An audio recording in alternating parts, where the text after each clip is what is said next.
Okay. Mike's hot. All right. Welcome back. Welcome to Space News. Eric Johnson's Space and Rocket Review. The Space and Rocket Review. You two girls, tell your friends. The Blues Brothers, Rhythm and Blues Review. So, NASA is doing a conference on lunar terrain vehicles here. So I am going to jump right into that. Let's get started. And the vistas that the LTV will enable us to see from the surface of the moon. This truly is an exciting next step in exploration. The LTV is truly an exploration vehicle. Oh, Steve Altemus is there. Where it will go, Cool. There are no roads. Its mobility will fundamentally change our view of the moon. Thank you. Thank you, Jacob. And now we'll go to Laura Kearney. Thank you, Victoria. So really excited to be here today. As was mentioned, our NASA team has been working really hard to get to this point. Started a couple of years back. It took us a little while to really understand the requirements for this vehicle and what it meant to ask a vehicle to operate on the moon in the lunar South Pole region, full-time, 24/7, 365 for up to 10 years. So we wanted to make sure we were really getting the requirements set right when we put this request for proposal out. We also wanted to make sure we truly understood our acquisition strategy. As was mentioned, we want to make sure we are pushing the commercial industry forward and making sure we are establishing a robust lunar economy on the moon. So it took us a little while to make sure we understood what that requirement set was. Once we got the RFP out, our procurement team really kicked in, and they have worked really hard for the last year maintaining the schedule so that we could be here where we are today. So I am really excited to have the three gentlemen sitting here to my left. We've been waiting to this point where we can start engaging them as a program going forward. So a little bit about the EVA and Human Surface Mobility Program.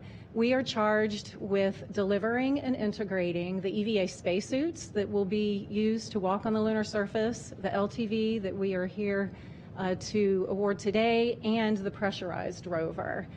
Together, these three elements will provide the first surface elements for the astronauts in the early Artemis missions.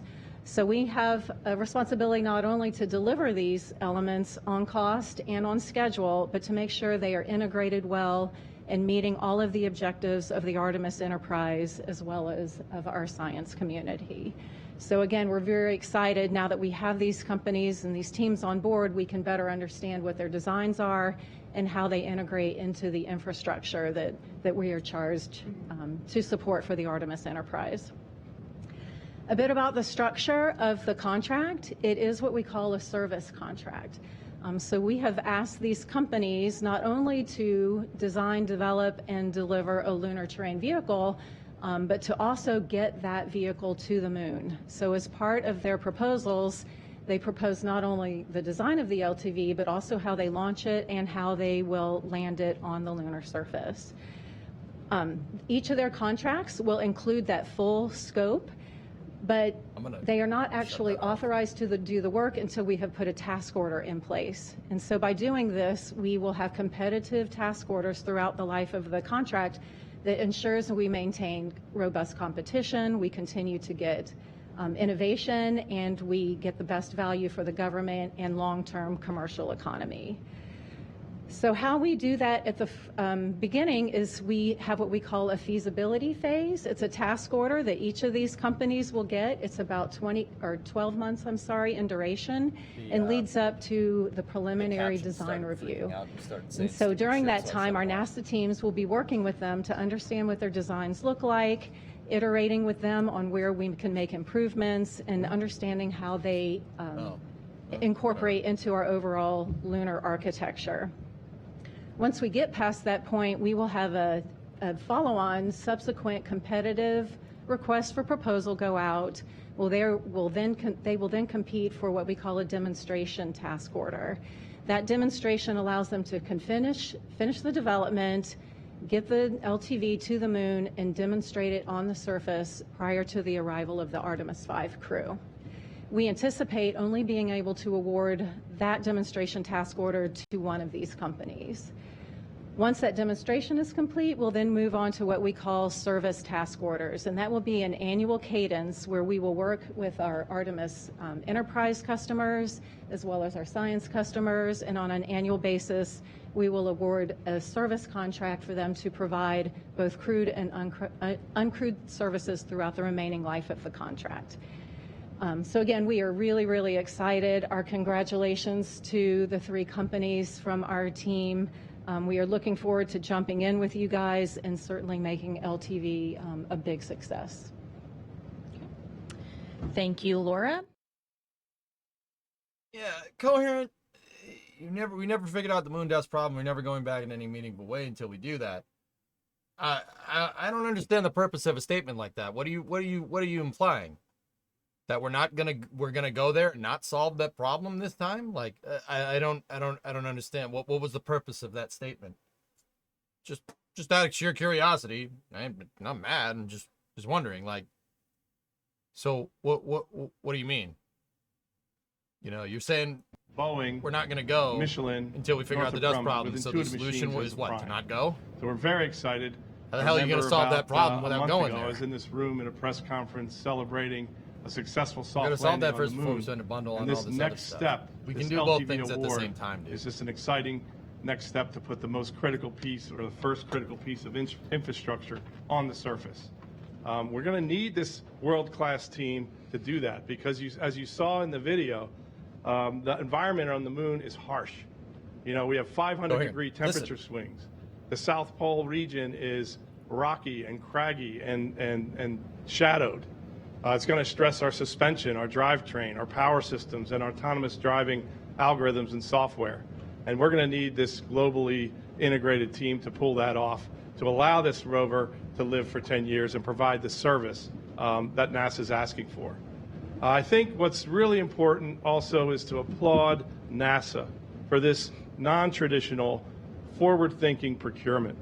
It really is exciting that not only are we going to support the Artemis campaign with crewed missions and uncrewed missions, but also it's commercially available for us as a commercial business to sell capacity on that rover and do that for international partners and for other commercial companies and space agencies around the world.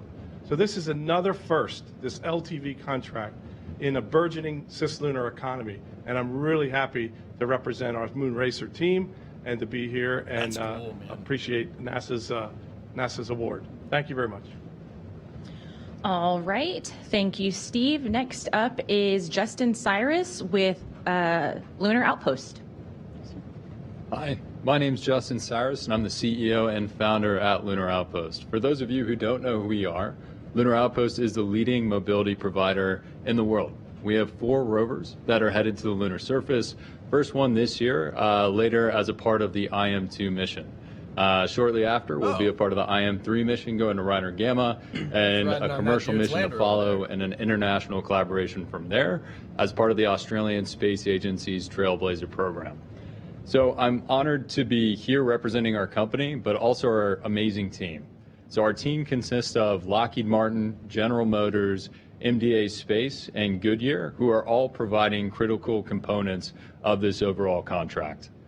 Now, our team combines proven human and robotic heritage, which is extraordinarily difficult to come by, and we're very fortunate to have as a part of our group. And what we're doing is taking not only this space heritage, but we're taking cutting-edge technology and automotive industry strengths to provide a true off-road vehicle capable of allowing us to live and work on the surface of the moon.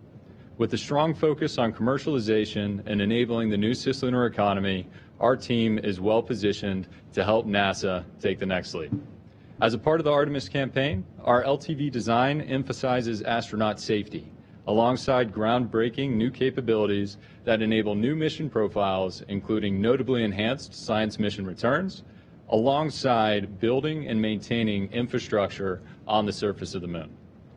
I am truly humbled to be here on stage at Johnson Space Center, where as a kid, I grew up right down the street, watching the people of this center and watching the people of NASA continue to constantly push boundaries and explore new horizons.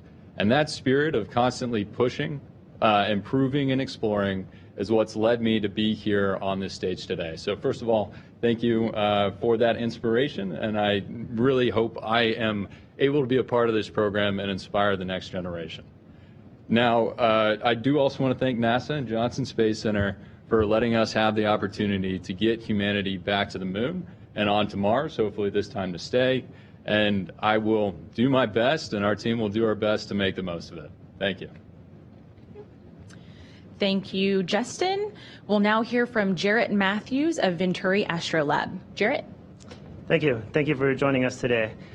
Astrolab is on a mission to move humanity forward by building and operating a fleet of multi-purpose planetary rovers for transporting crew, supporting science and exploration, and robotic cargo logistics on the moon and eventually Mars.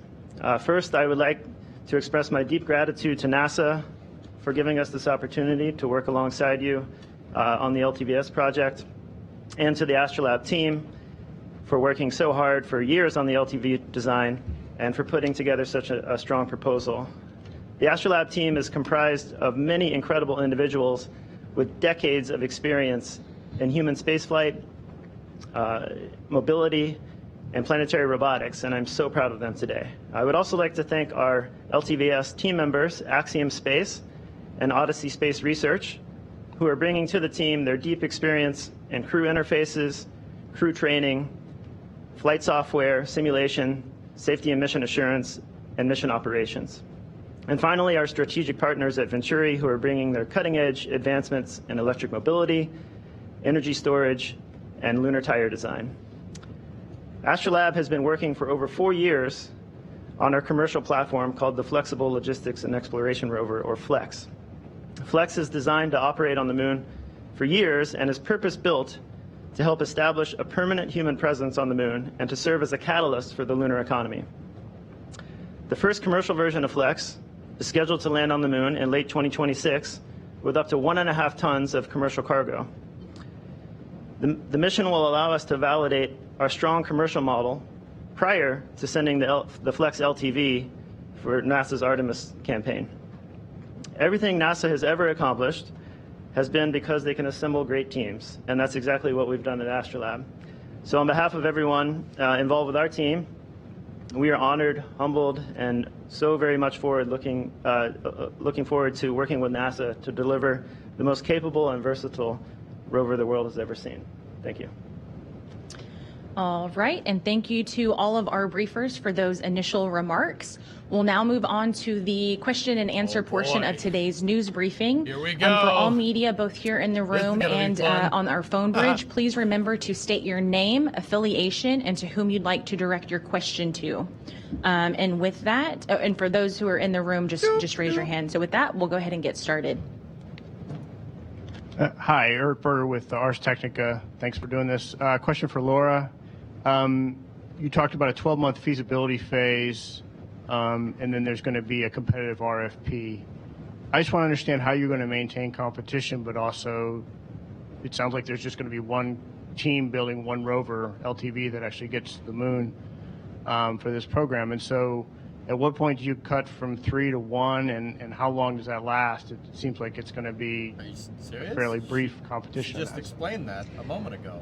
The current plan, again, a lot of it is based on available budget. And so right now the intent is to just run this feasibility phase through the 12 months, as I mentioned, and at that point, one demonstration. But that said, this contract mechanism is extraordinarily flexible. We can bring task orders onto this mechanism at any time. So depending if another use comes in, we can certainly turn on another task order for another development or service effort. We also have an on-ramp clause that allows other companies to come onto this contract in the future should they have capability.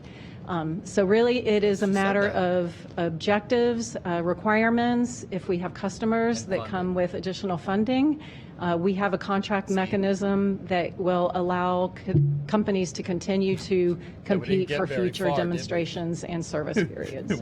First question. Okay, thank you for that question. And just as a reminder for those on our phone bridge, please press 1 to enter into our queue. And if you found that your question has already been answered, please press star 2 to withdraw it at any time. And with that, we'll take another question here in the room. Yeah. Oh, thank you. Mark Carreau with Aviation Week and Space Technology. I have kind of a few technical questions. And I don't know whether you've specified this yet, but if you could explain how these guys are supposed to be powered, what their range could be, and then maybe you could just describe the kind of environment Look like at fuel the lunar cells from South the Pole renders that chat. these will be experiencing. But some solar, in terms too. of thermal and maybe radiation and other major factors. Thank you. And perhaps I could start with high-level requirements, and then you gentlemen certainly can jump in. We tried very hard in this requirement set to not be too dictative. We wanted to give just high-level functional requirements, but with an understanding of what the environment is. One of the big challenges at the lunar South Pole is power, given that we are in shadow quite often. So the NASA team had done a lot of analysis to try to understand how we would navigate to an area where we could get to areas where the sun can get to the rover, and we can at least have some kind of power that way. We had derived a certain number of hours, a minimum number of hours that we put on this contract. But we did not limit and we did not define how these systems had to be powered. So they were able to provide innovative solutions and certainly able to provide what I would call excess capacity. If they could, for instance, meet 150 hours and it allows us to stay in darkness longer, that just provides more operational flexibility for us. So that is absolutely one of the driving requirements. As far as thermal, it was mentioned we can swing hundreds of degrees one way or another once, beyond being in the sun to being in the shaded area. Radiation is a big one, to be able to keep electronics alive in that environment. We have asked the companies to meet a 10-year operating life. We did not define how they needed to do that. I use polar examples just to prove a point. They could, for instance, come in and say, I'm going to deliver one rover, it's going to last 10 years, or I'm going to deliver 10 rovers that only last 1 year. And that way they have the trade space to say, maybe I can fly COTS electronics, but I'm going to have to replace them once a year. Or I have to be extraordinarily robust because I'm going to last 10 years. That's cool. Those are bounding cases. None of them proposed either of those. But we wanted to be able to give them, again, these high-level requirements, and then they could innovate on how they wanted to solve those problems. I'm happy to hop in. So our company and our team more broadly has some pretty cool technology around this. It's a big part of what we're actually figuring out over the course of our first 4 rover missions to the lunar surface, basically how to squeeze every last watt of power out of these battery systems and conserve that energy for as long as we can. So on our first rover mission, we're just lasting the lunar day, which is a much easier challenge to solve than what we're doing here as a part of LTVS. Second rover mission, all right, now you can start looking at potentially lasting a couple lunar nights. By the time you get to the third and fourth rover missions, then we're looking at operating months at a time, all the way up to years at a time, depending on how those technologies are tested. That's smart. Another member of our team that we're extraordinarily excited to have is GM. So that's something that they are providing as a part of this overall LTVS program, is their new battery technology that comes with much higher energy density that can survive the extremes of the lunar surface. Of course, with a little bit of modification, GM for the but batteries? it's truly For the amazing rover? energy storage technology that we're very proud to be bringing into the Artemis program.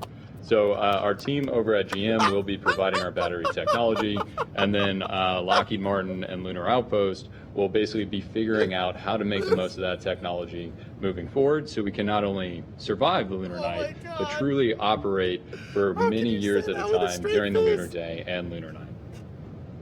Yes, Aerodyne General Motors. All right, thank you. Before we go to our phone bridge, we'll take one more question here in the room. That's awesome. Hi, Beverly Casillas for Space Scout. And I guess this one's also for Laura. What kinds of knowledge and resources is NASA sharing with these providers to kind of help accelerate the development of their concepts? We've seen, like with XEVAs, NASA provided things like the XEMU data, as well as resources like the Argo system to help with testing in gravity environments. Could you provide any information about what kind of resources EHP is providing? Thank you. Yes, we are using a very similar model to what we had on, we call it XEVAS. It's the EVA acquisition.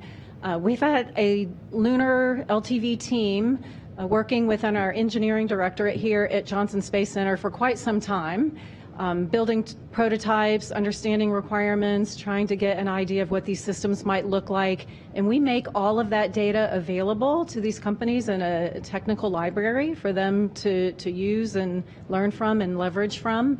So all that data is available.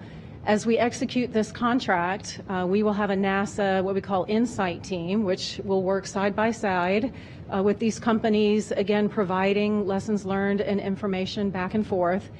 And then also similar to our EVA contract, we will utilize what we call government task agreements.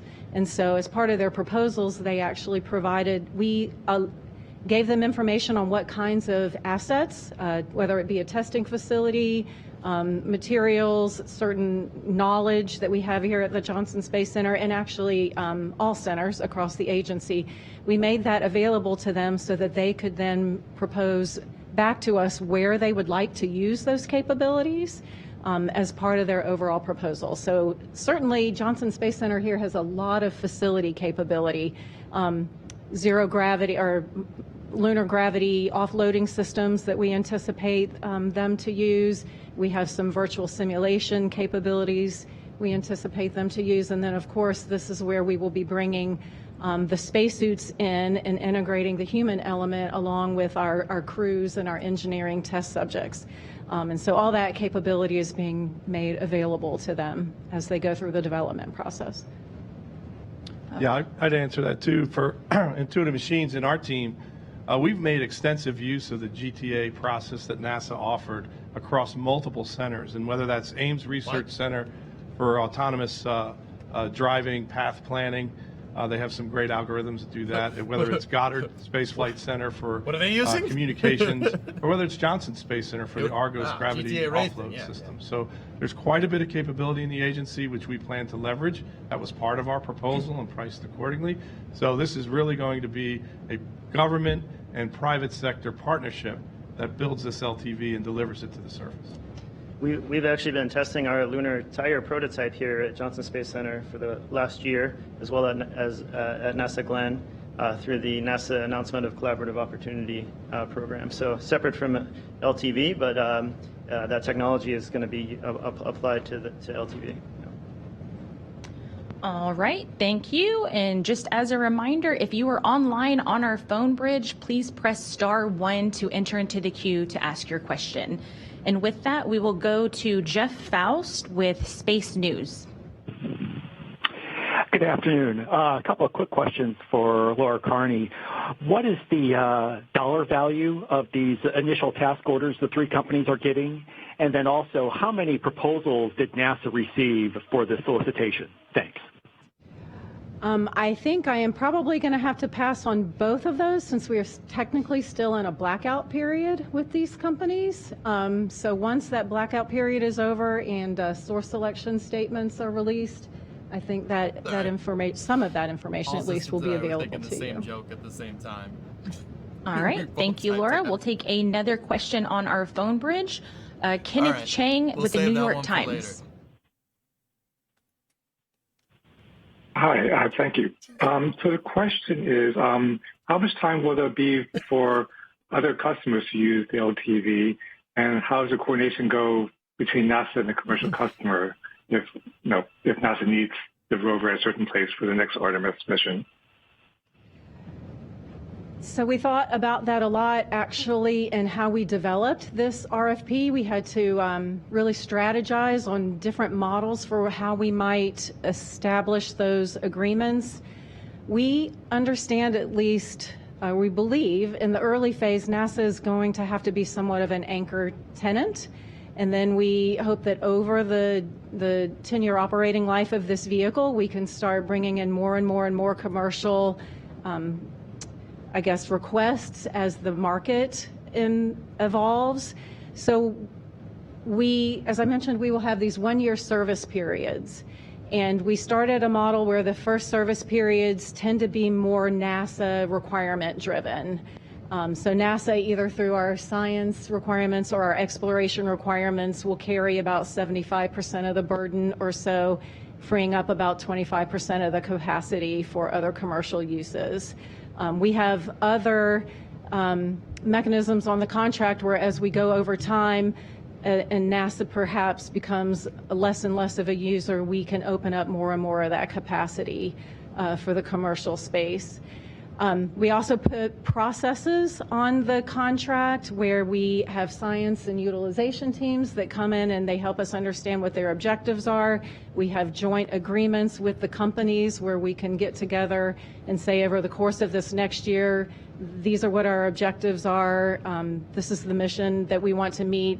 And NASA ultimately, even though this is a commercial service, especially when it comes to crewed missions and crew safety is paramount, NASA still has mission authority and risk acceptance over how this vehicle is operated on the lunar surface. So we have set up, through the contract structure, a lot of that I would call governance and authority infrastructure to make sure that we are collaborating with the vendor both on mission objectives and on crew safety and vehicle reliability.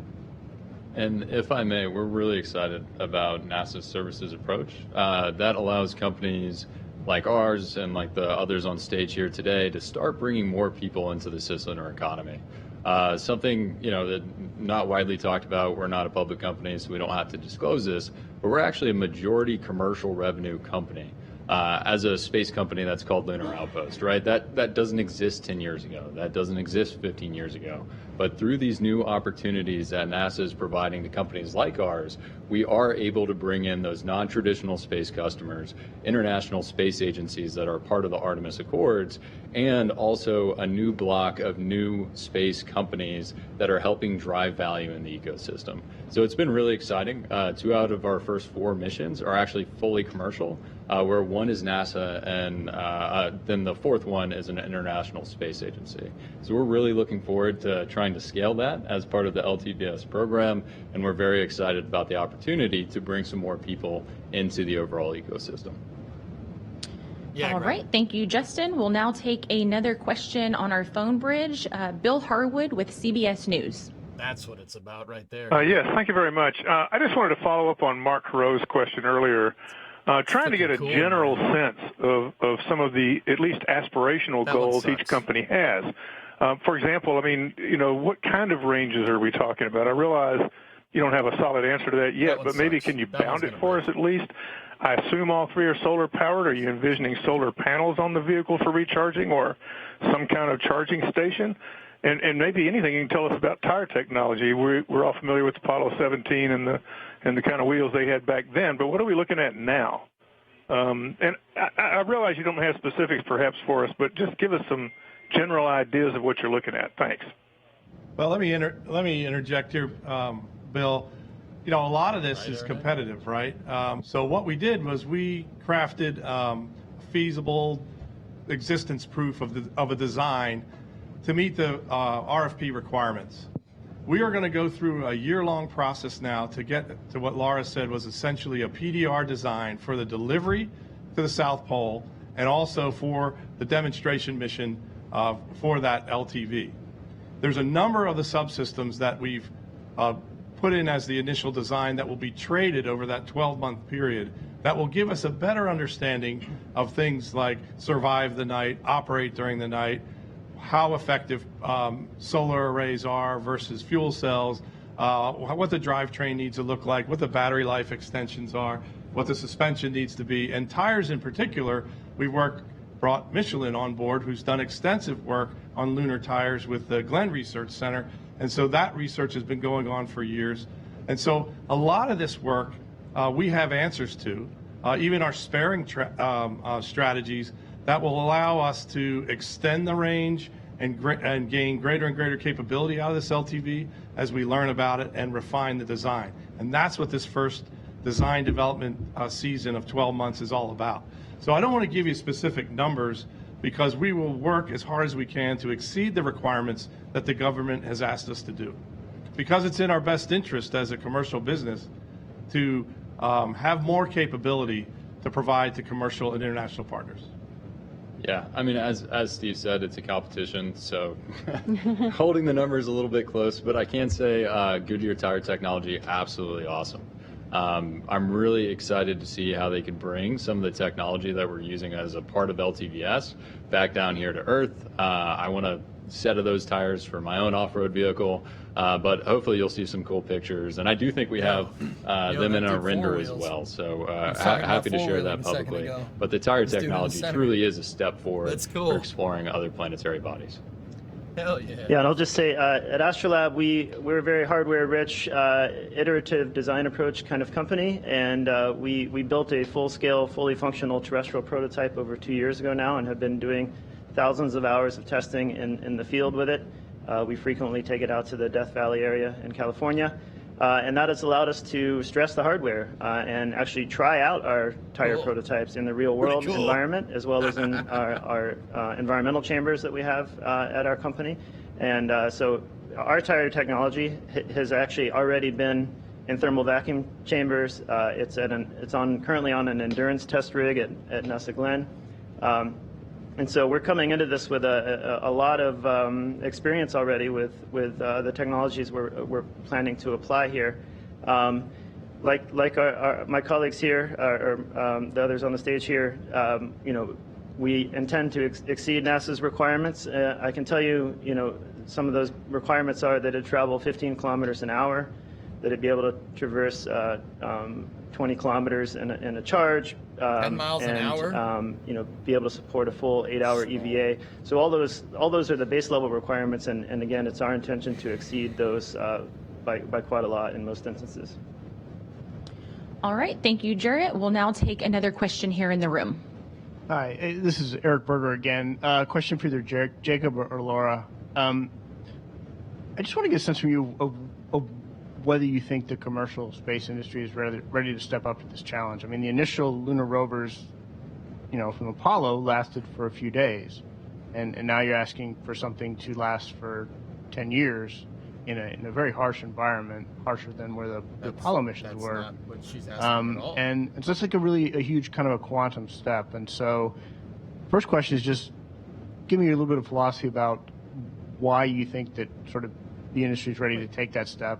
And secondly, I just want to confirm this is planned to be landed prior to the third human landing on the moon, probably Artemis 5, but it's just to be for the third human mission. Is that right?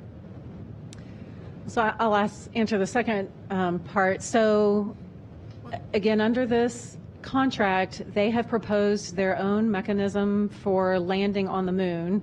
So it is not really tied to the Artemis human missions. Our objective and our plan is to have an LTV on the surface prior to the Artemis 5 crew arrival. If they can get there earlier, we'll take it earlier. If it's there for the Artemis 4 crew, all the better. And certainly as soon as it's on the surface, it can start doing unmanned teleoperated science. So again, we're not fundamentally linked and tied to a specific Artemis mission necessarily. As far as whether they're up to the challenge, again, I mentioned we spent quite a bit of time gathering industry data through requests for information, trying to understand where we thought the state of the art was, what their capabilities were. I know we're asking a lot of these companies, but I think as you hear these gentlemen talk, I think they're up to the challenge, and we are certainly here to help them be successful. Yeah, Eric, I would add a comment to that in terms of a burgeoning cislunar economy or commercial economy. If you dovetail this with the commercial lunar payload service contract, we now are set for an annual cadence of mission deliveries to the surface of the moon. We've had our first successful mission. We'll have another one this year, and another one early next year probably. that sets up for that delivery. And building off of the core of that, that experience, we can continue to evolve the lander technology to the point where we can get a reliable delivery system called Nova-D, which takes 1,500 metric tons to the, or I'm sorry, 1.5 metric tons to the surface in the South Pole. So delivery is there, right? And we'll be there building on what NASA's already done to instigate the commercial market. Now, the stressor requirement that Laura and her team put out about the 10-year survival can be solved in many, many different ways. And so thinking innovatively about how to do that, dovetailing that with a sparing strategy. Now, if you have a regular cadence of missions, you already have a commercialization plan where we're seeking commercial business to augment what the government anchor tenant is. And then you say, on top of that, I can deliver spares, I can deliver additional rovers, whatever it needs to survive that 10-year requirement, versus do I have to invent something brand new where every component, including bearings and suspension and batteries, survives 10 years. So some of that thinking's gone in and you just haven't seen in the proposals. Yeah, and I agree with Steve wholeheartedly. I think because LTVS exists as a part of the Artemis ecosystem, we are able to leverage those other opportunities, whether it's part of the CLIPS program to prove out heritage on the surface of the moon, or whether it's to leverage high degrees of heritage of our partners and that testing that we can do here on the lunar surface that's going to happen as a part of these other programs as well. And that's something Apollo didn't have. When Apollo was putting the LRV on the lunar surface, it was the first time that rover was on the lunar surface. First time most of that technology was on the surface of the moon. So if we're able to test out not only the tires, which I mentioned earlier, Goodyear tires, in a vacuum here on Earth, but if we're able to put them on the surface of the moon, understand exactly how they interact with that regolith and what that wear is going to be like over time, that provides us a lot more data and a lot more knowledge on how to meet these very difficult requirements that are a part of the LTVS program. So because of that Artemis ecosystem, that really allows us to have a much higher degree of confidence once we put this LTV on the lunar surface. Yeah, and I would just like to commend NASA for your process here. Maybe people aren't aware, but the first request for information for this program came out in early 2020. There was another one in 2021, a draft RFP, et cetera. And we were engaged in that conversation all along, and NASA has really, I think, taken to heart the industry input, not just on the technological limitations and the requirements, but on the commercial constraints that we're operating under and allowing for commercial activity on these missions. So really appreciate that. We have a similar strategy where we've already signed an agreement to go to the moon in 2026 to prove out our commercial model, and we've last year announced a number of companies who have signed up to go with us on that mission. And that mission, of course, will be a precursor to LTVS and allow us to learn and improve the system before it serves the Artemis campaign. Yeah, and I'll add a little bit about your point about the harshness of the environment. There are some areas in the polar regions that are extremely harsh. There are permanent shadows where we never see sunlight. But there are other aspects to the South Pole that we understand because of the observations we've made over the last several decades. But the Lunar Reconnaissance Orbiter looking at the moon since 2009. We've learned a tremendous amount. And so I think we need to be careful when we talk about the South Pole as being harsher than elsewhere on the moon. There are some aspects, and the reason we're going to the South Pole is that there are some attributes that make it a little bit easier. So we often hear talking about surviving the day. Well, a lunar day in the South Pole can be hundreds of Earth days, depending on where you go. That's the knowledge that we have learned over the last several decades that really enables us to take advantage of the lunar environment to our benefit. That data helped us develop requirements. It's the same data that's available to all of our teams to also determine how they want to go about this. And I thank them for bringing their innovation and creativity to this. That's why we're approaching this the way we are. We want to hear these different solution sets so that we can take advantage of the moon. So instead of viewing the moon as a harsh environment that's difficult, I would suggest that maybe we view the advantages we can use to our benefit at the polar region. Again, that lighting, it can be hard if you go into the dark places, but it can be easier if we are taking advantage of places with longer access to light. And so I think with the knowledge we have gained, the knowledge that's available to them, I'm confident in what we can do moving forward. All right. Thank you, Jake. We'll take another question here in the room. Hi again. Thank you. So with the understanding that we're early in the design phase, many features may be subject to change. Maybe you don't want to show all your cards just yet. But if you could, what newer innovative capabilities is each provider most excited about providing with their design? And how do you see that, helping your vehicle contributing to that sustainable lunar presence in the long term? Pretty good question. I didn't hear the whole question. Go ahead, jump in if you did. Sorry. Yeah. So what capability are you most excited about providing that may be newer, innovative, or different, if you can share? And how do you see your design contributing to that sustainable presence in the long term? For me, I'll lead off and have my fellow awardees talk. But, I have a strategy in Intuitive Machines where we don't necessarily aggregate all the risk into a single launch. So by providing components at a certain size in an economy, you can actually make more progress along the way. So like I talked with Eric's question about an annual cadence of missions, we can talk about resupply, we can talk about delivery of components and delivery of systems that feed the broader ecosystem or the broader economy. So if you have an SLS or a Starship launch to the surface, you tend to aggregate risk in that one vehicle. In this case, what we do is build a cargo variant, like your regional delivery in aircraft or your Amazon regional vans that deliver packages to your house. A tractor trailer doesn't pull up to your house and deliver your package. A regional van does. And so taking that regional delivery approach and architecture means that we've lowered the risk for NASA. We've lowered the cost of access to the lunar surface, and we've actually allowed more participants in the lunar economy, and that's what I'm most proud of.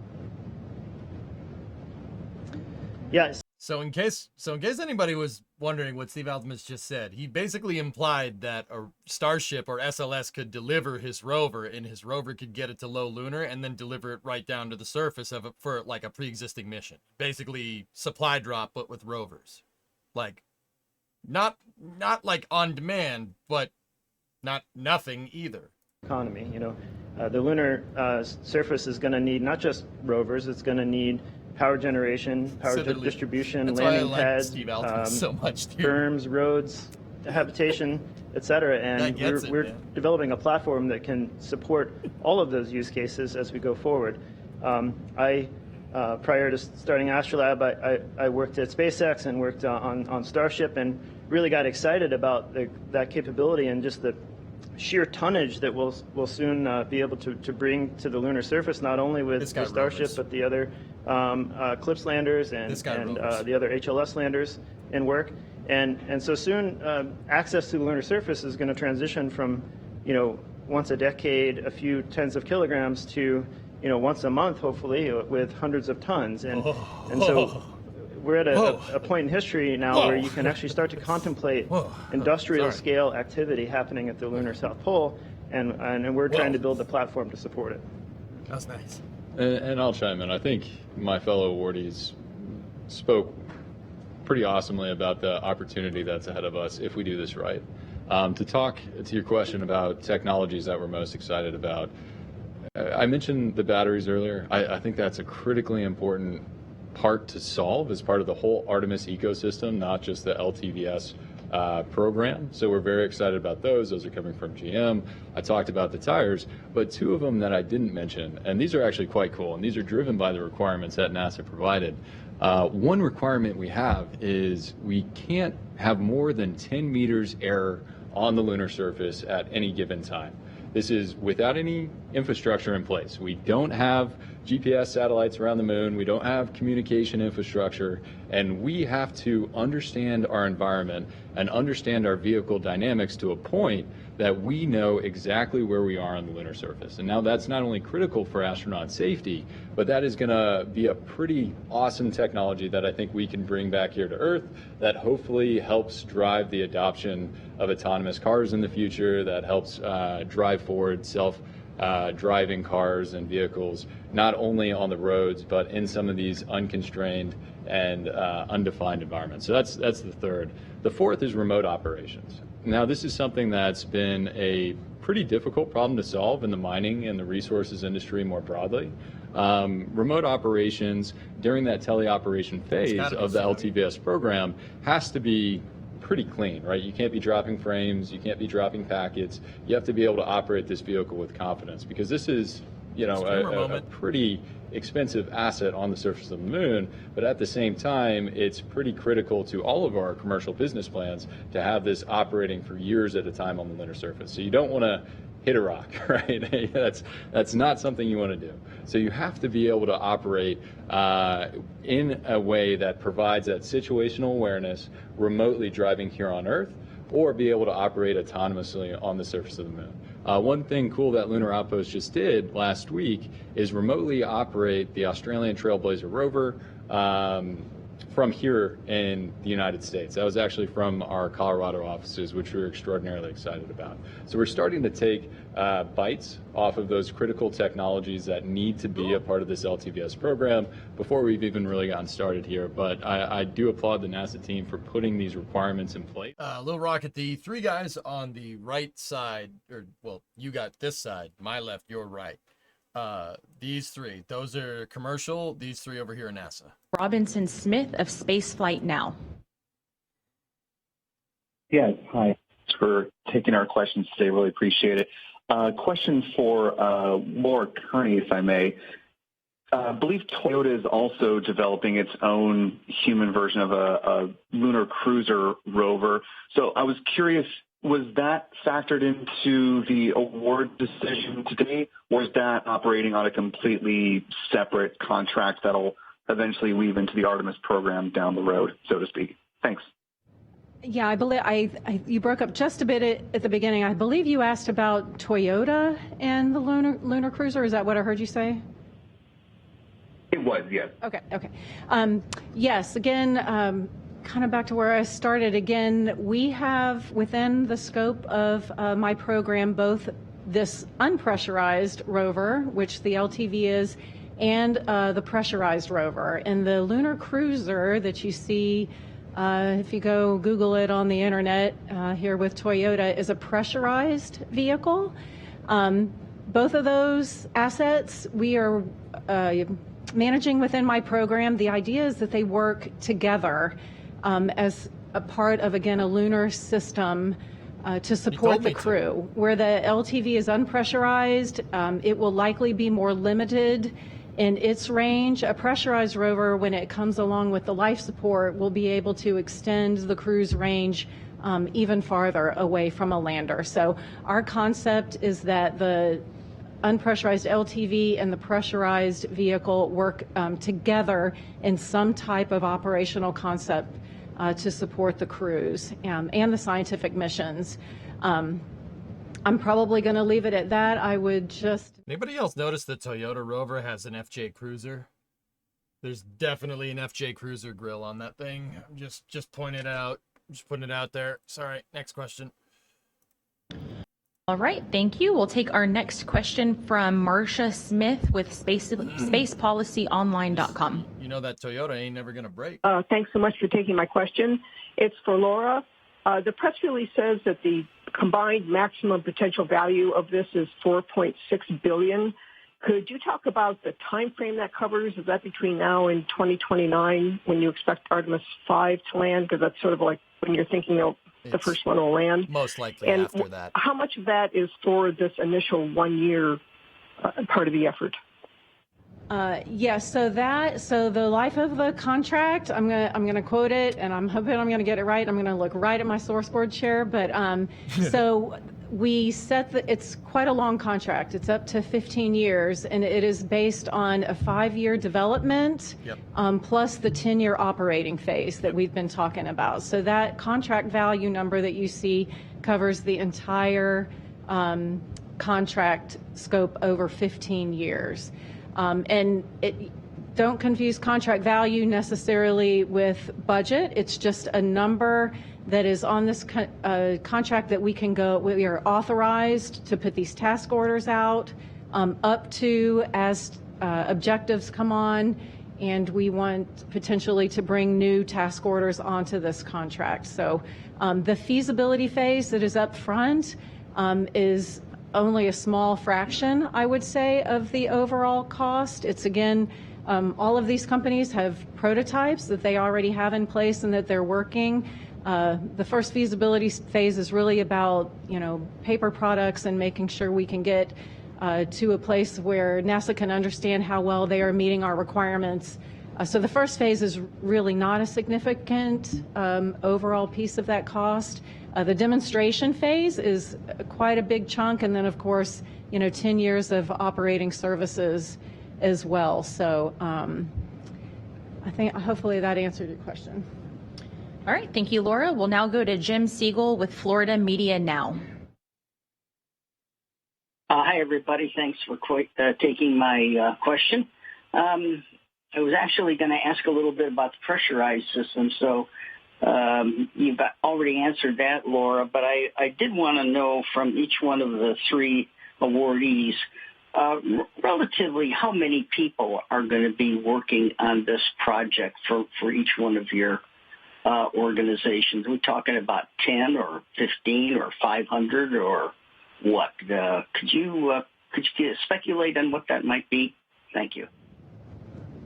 Well, I would say this first phase is significantly limited, as Laura indicated, where it's really a feasibility of design and design maturation to preliminary design review. And so the way we strategized about that, we are certainly going to use all the team members to bring their talents to bear.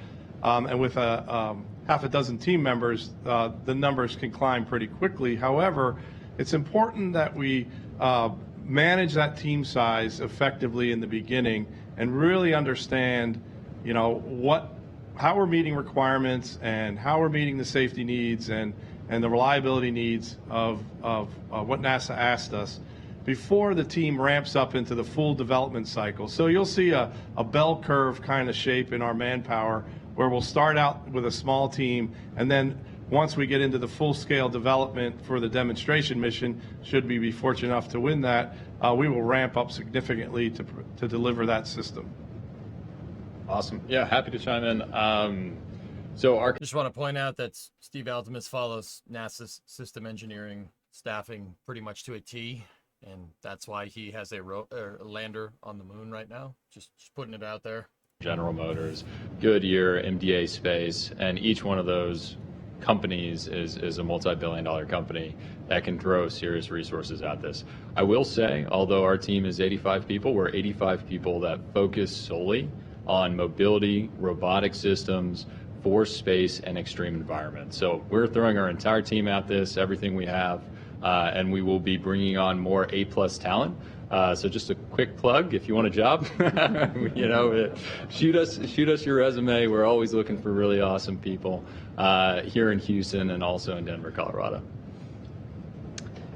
Yeah, we're a similar scale to Lunar Outpost, and of course we also have partners as well, Axiom Space and Odyssey Space Research. So, in aggregate, there'll be certainly in excess of 100 in the first year working on this. This is our sole focus of our company. We are developing our commercial platform regardless. So we're all in on this solution, and so it's similar to as you said. If we're awarded the demonstration mission, that will drive some growth as well. But this is our entire focus, and we look forward to working closely with NASA and providing essentially that focus to this problem. Yeah. All right, thank you, Jarrett. We're going to go to our last question on the phone bridge with Ryan Catton of NASA Spaceflight Now. Ryan! All right. Thank you. I'm interested in the remote/autonomous operations that were mentioned. Is that going to be purely for moving the vehicle between different landing sites?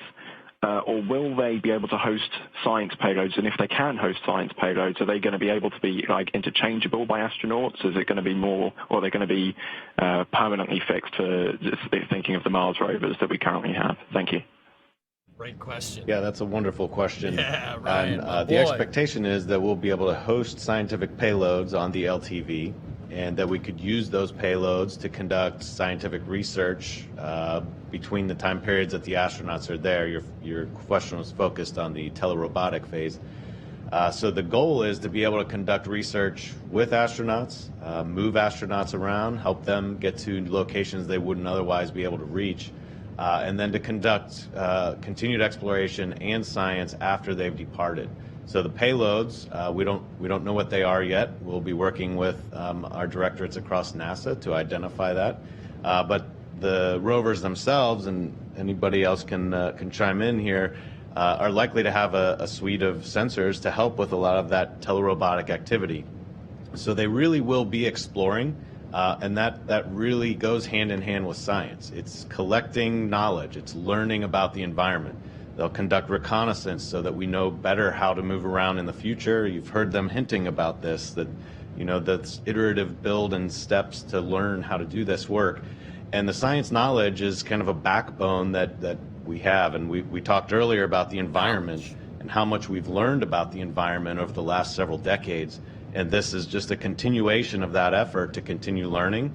And the capabilities that we've requested for the vehicles are to be able to host those payloads and support the astronauts when they're there. Yeah, with our terrestrial prototype, we've actually also built a 2.5 meter long 6 degree of freedom robotic arm with a modular end effector. And that's allowed us over the last couple of years to practice doing science operations, deploying instruments, collecting samples, deploying infrastructure. And we do that routinely. We do it remotely as well, operating from our Mission Control Center in Hawthorne, California. And so we're already on that path to really get the most out of these vehicles in order to enhance the science return of the Artemis campaign. Yeah. Oh, you gonna go soon? All right, happy to jump in. I think obviously the coolest thing about the LTVS program is its contribution to the broader Artemis campaign, providing mobility for astronauts on the lunar surface, and that's number one. What's really exciting, though, is there are multiple other goals and objectives that we can solve with this platform, with this LTV, that are incredibly important to the sustainability of the new cislunar economy, whether it's building infrastructure on the moon, whether it's prospecting and sampling resources, or whether it's performing these enhanced science mission objectives that the NASA folks were just talking about. It really is a truly capable vehicle, and I'm really excited to see what this vehicle is going to do on the lunar surface. All right. Thank you so much. That is all the time we have for today. Thank you once again to all of our briefers for their time, and congratulations again to Intuitive Machines, Lunar Outpost, and Astrolab. We do hope that you will continue to follow along with NASA's Artemis campaign at nasa.gov/Artemis. That will wrap up today's briefing. We'll see you next time. That was sick. Dude, Ryan's question was money. That was awesome.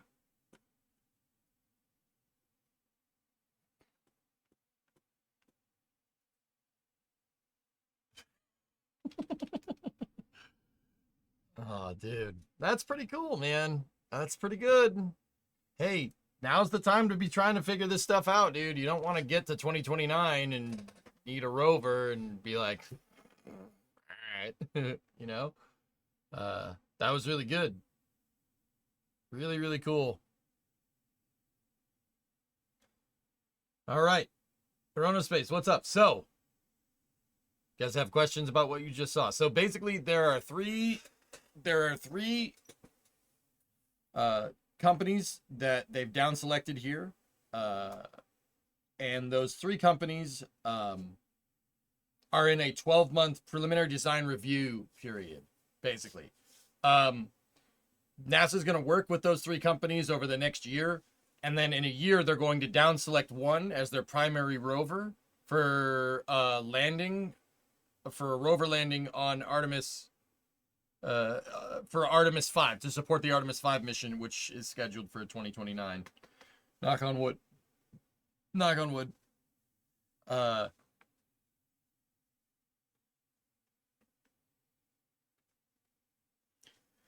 So yeah, actually really good. And they said they had contract flexibility because there's a 10-year period after the down select, a 10-year period with flexible operations to be able to option the other 2 rovers for other Artemis support missions if needed, which is actually pretty damn good.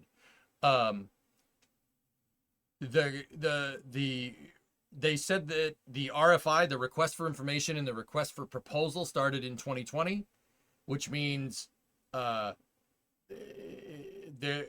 they will do this down select a year from now in 2025. There was $4.9 billion. There's $4.9 billion allocated for the first 5 years, or no, for the total 15 years of the mission. So we're a little ways through that. So NASA has already responded to RFPs, and they're working on preliminary design reviews of the 3 rovers. Those were the 3 that they selected out of the field of stuff. So like basically how this works is NASA puts out an RFI. It says we need a moon rover. If we were gonna make a lunar rover that needs to last, that needs to go 15 miles or 10 miles an hour, that can go 16 miles range or something, that is reusable, that could last up to 10 years, or a program that could support rover operations for 10 years, how would we do it? And then out of all the proposals that they got, they just chose those 3. I'm super psyched to see Steve Altemus there personally. Steve Altemus he's the CEO of Intuitive Machines. They just put a lander on the moon a couple of months ago, which was actually a really awesome mission. The mission wasn't without its kind of problems, but the reason why I like Steve Altemus so much, and you broke it. The reason why I like Steve Altemus so much and his lead engineer, Tim Crane, is because, they took accountability for their problems. They took accountability for it. They said, look, we had some problems, but we were able to be flexible, and we still got this thing to the moon despite problems with our processing. They forgot to plug in the rangefinders. Oops. And they were like, look, we'll figure it out. And, despite all that, they persevered and they landed a freaking rover on the moon without its primary range finding device. Remember, there's no instrument landing system. There's no way to tell the rover that it's near the ground unless the rover can actually see it. Not trying to nitpick, but I would like 4 nominees and 2 to be selected for Artemis 5. There was flexibility in the contract that basically implied that they were going to select 2 at some point, Erudite. Lander, not rover. Yeah, see, Kraken, but you understand, you know what I was saying. Sorry, we're talking about rovers in this particular context. But yeah, you know what I was inferring. Hello, can you recall the different company, please? I just came in at the end. Yeah, Arpazak, one of them is Intuitive Machines. Here, actually, hold on. One second. NASA will have a press release on it. Intuitive Machines, Lunar Outpost, and Venturi Astrolab. Venturi Astrolab is in partnership with Axiom, which, okay, that's pretty much a given that they're going to design their rover to work with Axiom's spacesuits. Axiom is making the EVA suits for the Artemis program. So, okay, there you go. Why isn't GM and Boeing getting into swinging the big hammer? Heck, they already have done it once. I don't know, you'd have to ask them. Maybe their proposals suck. I do wonder when we were going to put more support satellites in lunar orbit. So I saw a lot of people saying, why are we doing rovers now? Why are we doing rovers now? We got to land on the moon. We got to do this. They already are, guys. Steve Altemus, the Intuitive One, the IM-1 mission is part of NASA's Commercial Lunar Payload Services Program, CLPS. These are the missions to figure out how to get back to the moon and solving those problems that we know we have from the Apollo program. That's what they're there for. They're low cost, you know, relatively high schedule missions, right?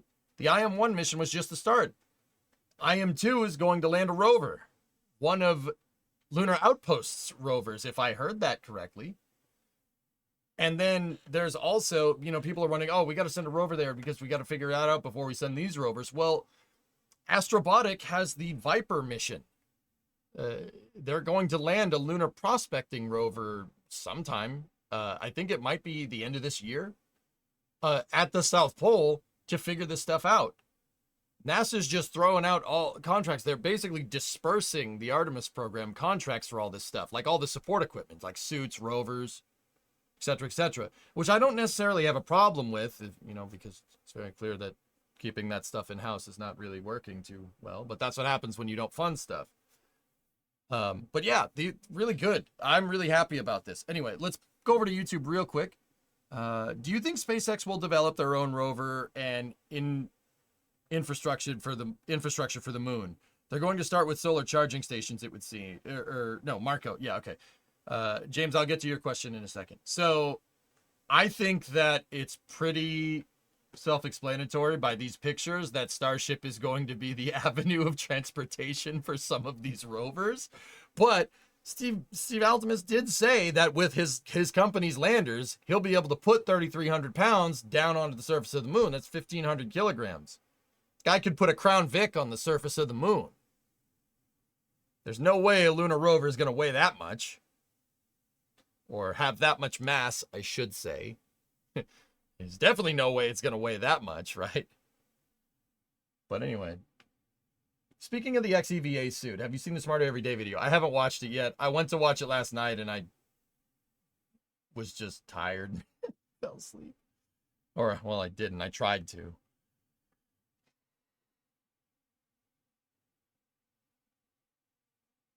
Anyway. I personally think that Astrobotics rover is killer. I love the low center of gravity. It looks awesome. It looks like a lunar dune buggy. I really don't hate that. That's actually super freaking cool, and it's quite literally called Moon Racer. That's awesome, man. That one looks okay. It has an RMS on the back, which is actually super cool. That one looks like a forklift without the forks.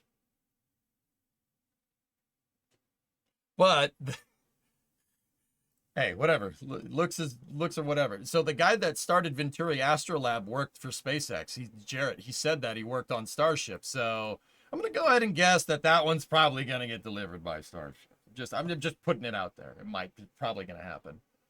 Anyway, James, they're going to start with solar charging stations, so it would seem. It's very clear that this rover has a crew and an uncrewed variant over here. The uncrewed variant seems to have solar panels, and it looks like the crewed variant does have fuel cells on it. Right there, you have 2 tanks for cryogenic fuel cells, and it looks like it does have flip-up solar panels as well on the sides for when it's not being used. Note that the solar panel is on a hinge so they can turn it into the sun. Moonracer would be great on flat terrain, but would it have issues with it would have issues with rockier places? Well, just don't steer into the rocks. Yeah, it does kind of get some Ford Model A action going on there. I'd say more Model T than Model A. Why not tank tracks? You could do tank tracks on the moon if you really wanted to, but the problem is that's a lot of dust getting stuck and stuff. The lunar regolith is a pain in the butt. It gets everywhere. It's like worse than sand. It's fine, powdery, and it gets everywhere. Tank tracks also increase part count. That's right.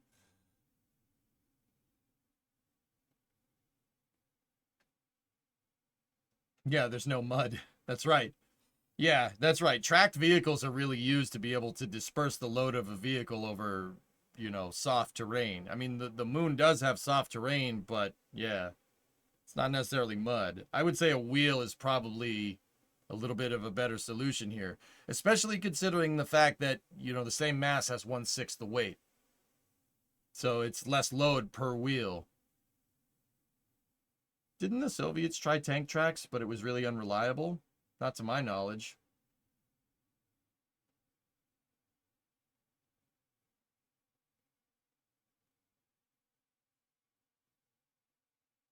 Lunokhod was multi-wheeled. It was an 8-wheeled vehicle.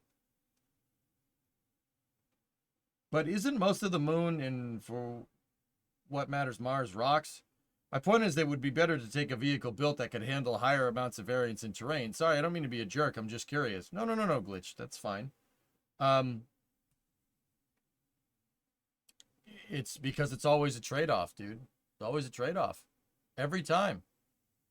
Yeah, what you're proposing is a tracked vehicle that we can get to the moon, and we might see that in the future when mass isn't at a premium here. Right now, it still costs a lot of money, and it's really complicated to get anything useful down to the surface of that rock, right? So right now, I would favor a wheel vehicle because a wheel is a lot simpler than a track mechanism. Track mechanisms are complicated. In the future, maybe there's a difference, right? Maybe. Who knows? It's a lot simpler. You really have to keep it simple, dude. I don't think it's any coincidence that some of these actually end up looking like a Model T. Well, tracked. I was thinking more wheeled with a high center of gravity with suspension. Well,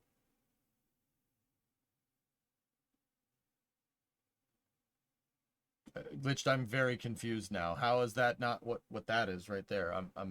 I'm confused. You confused me. I must have missed something. Versus the Moon Racer specifically. Oh, okay. I don't know. Don't have an answer. Do I have a theory? Sure. I think this picture makes it look like the Moon Racer is a lot lower to the ground than it actually is. I think that's a good distance off the surface. Probably at least 30 centimeter ground clearance, at least a foot of ground clearance there. Yeah, absolutely. Right. I'm not sure. That one looks to be about the same. That thing is high up off the ground. That thing's definitely got higher ground clearance. But might be also worth mentioning all the R&D done on the moon. Yeah. On the moon wheels to handle rocky terrain made of specialized materials to prevent flats. Yeah, that is, yeah. I mean, that's all that you go with what you know for sure. So why don't we have something like I don't know, a Striker?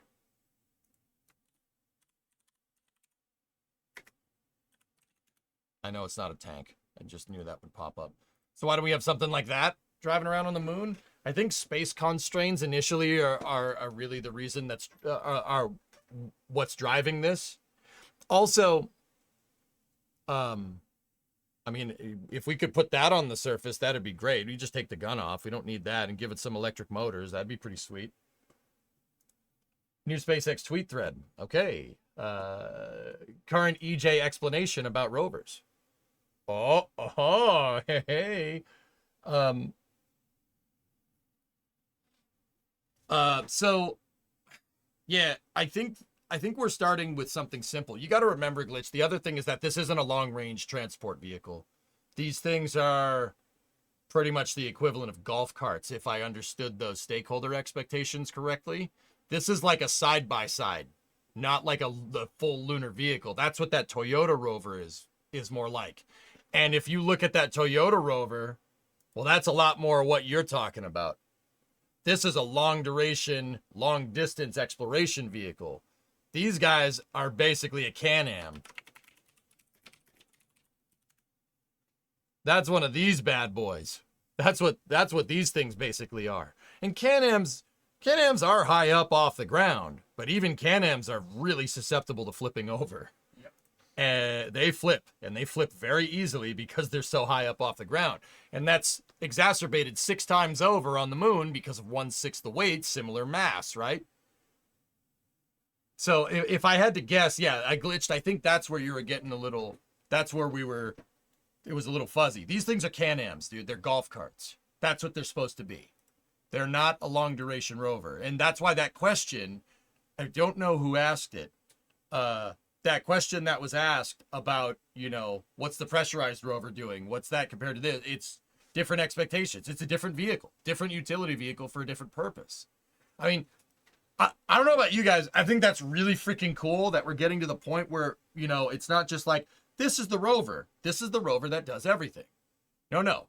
We're seeing lunar industry start to form, right? You know, when cars and mechanized transport became a thing, you know, Ford had the Model T, right? And then Henry Ford was like, oh, let's get rid of the back seat and let's put just a flat plate there, right? Get rid of the back seat, put a flat plate there, because people need to move stuff around. It's easier to move stuff with this. And then he invented the pickup truck, and you saw divergent design, right? The car and the pickup truck have been diverging ever since the Model T, right? That was 100 years ago. Which is super interesting to me. You're starting to see that divergence with lunar vehicles. That's really, really cool. I'm not going to say I hate that. That's pretty neat.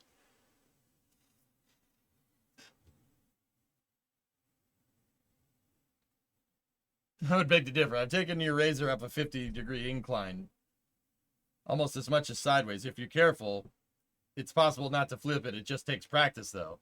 I mean, Cushman, I never said, you know, in the hands of a proper operator, you know, you're not going to flip it. What I'm saying is that when you're out on the moon, you probably don't even want to take that chance. You know, it's not off-roading for recreation. It's off-roading out of necessity, right? That's your horse and buggy, you know, and you're on the Oregon Trail. You don't want that screwing up.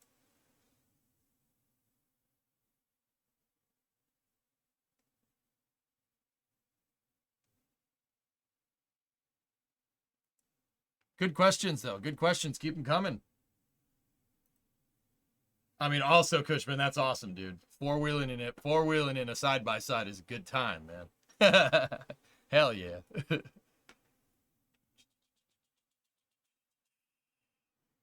Toyotas look a lot like Constellation's rover. Good. Constellation's rover was a good freaking idea. A skilled operator on the moon? Who has experience operating on the moon? Well, Norath, I shook a guy's hand that drove the lunar rover around. Charlie Duke, he drove the LRV around. He's still here. Jack Schmidt, same thing. There are two dudes. There are some dudes that have experience four-wheeling on the moon. Send them back. I mean, you know what, dude? They'd probably go. They'd be like, yep, let's do that. Yeah, both of them. They'd probably be like, yeah, I want to go back.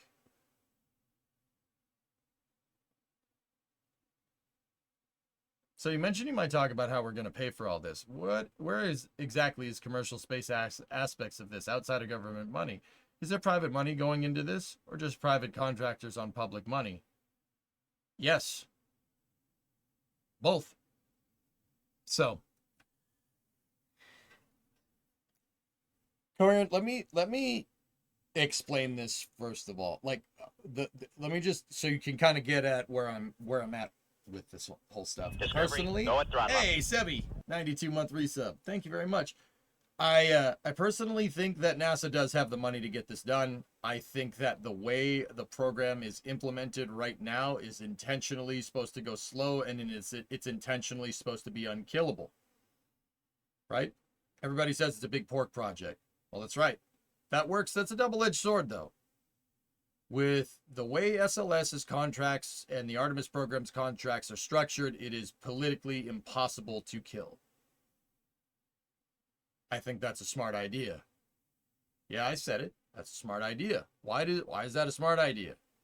Well, to do that, you have to understand how this, like, why did they do this way?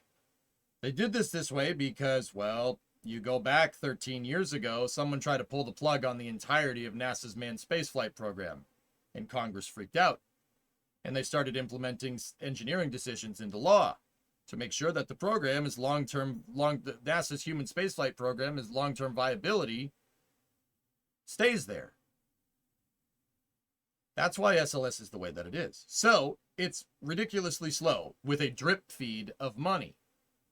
But You can be sure that it's going to happen. It's just going to happen very late. Now, in terms of commercial investment, there are several contracts I can think of off the top of my head that allow private funding in the contract stipulations to allow the private market to invest in a NASA program. The human landing system, straight up, SpaceX is fronting at least $2 billion, to my knowledge, at least $2.2 billion for the human landing system out of pocket, and NASA matches them with funding. There was this whole lawsuit a little while back about NASA changing the contract stipulations to be able to not crowdfund, but basically allow the private market to invest in certain contractual programs. That's absolutely a thing. You can go look it up. So there's a little bit of everything. And that's, once again, that's all there to make sure it's more sustainable. Now, do I have a problem with how slow they're going? Yes. I think you can be sustainable and you can operate on a schedule that's not going to have like an annual launch. Personally, I think NASA's sweet spot would be 4 times a year going to the moon. That would be perfect. That is a perfectly sustainable program. Right now, they're sub 1 annual, but because they're being drip fed money and because the way the program is structured for long-term viability, you can be dang sure that we're going to get to a point where we're going to get at least 1 NASA mission a year. But once again, all this was born out of Congress basically freaking out because in 2011, the executive branch tried to pull the plug on the entire program. And they said, the hell you're doing that? So we ended up getting a rocket and a program that was designed by committee. It was designed by the status quo. Because, a couple people decided that, we shouldn't, the U.S. shouldn't do manned spaceflight anymore. Oops.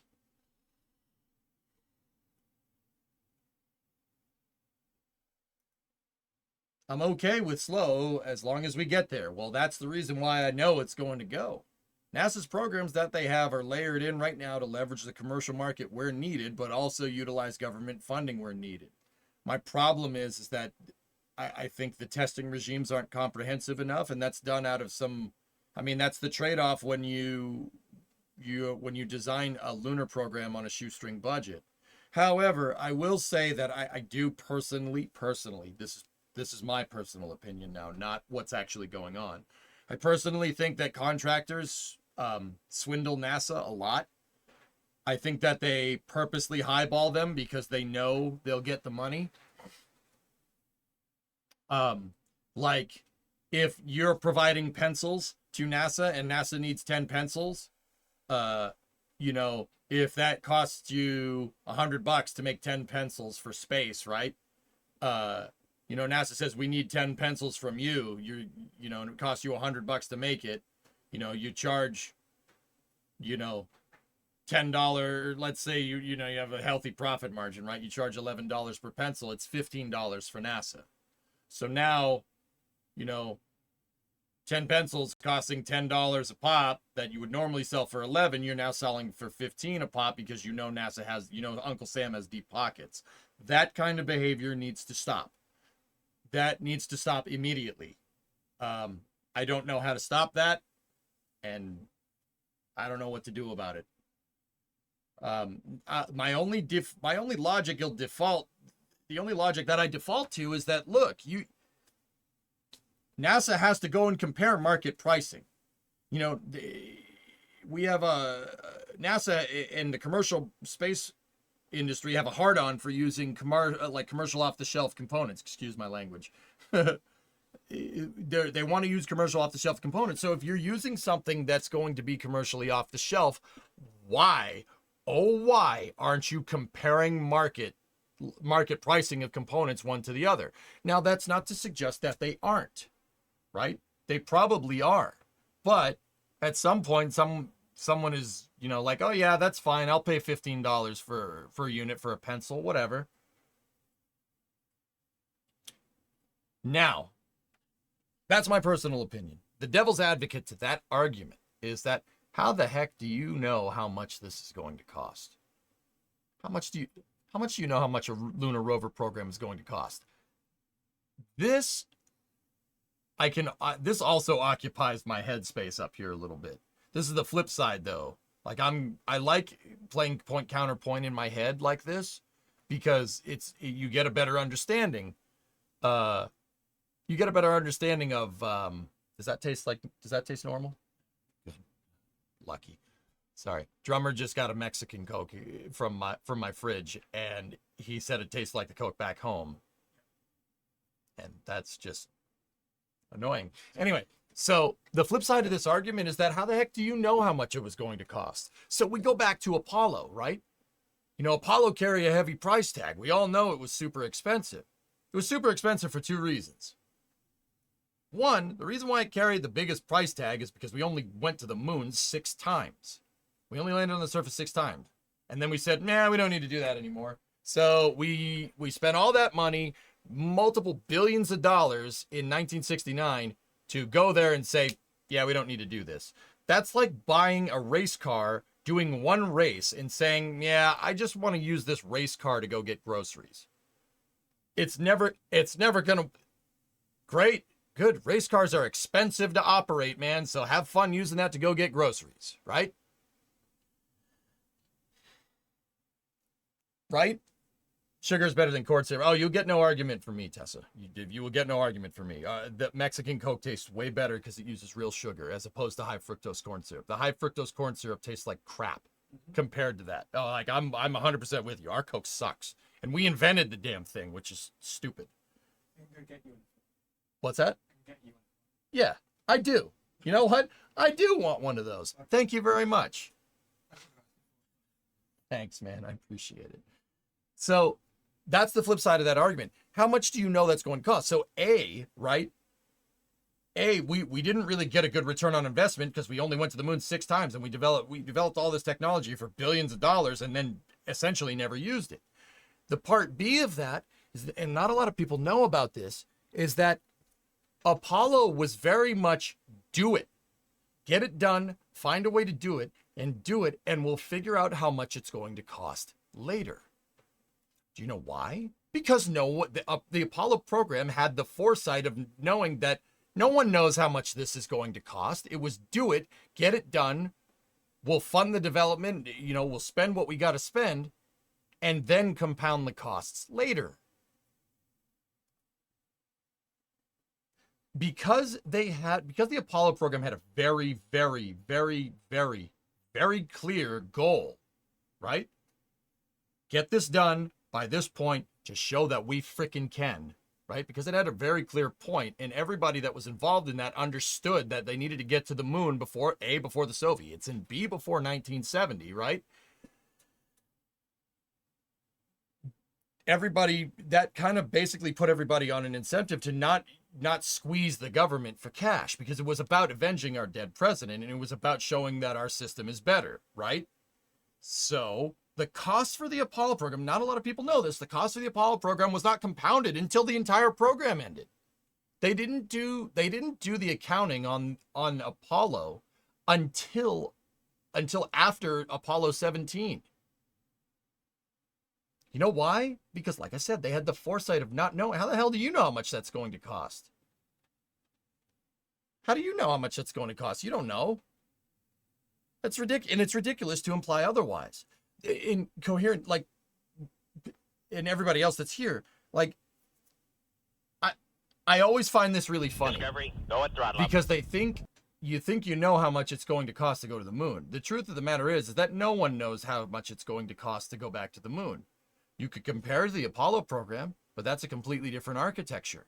You're comparing a pontoon boat to a cruise ship.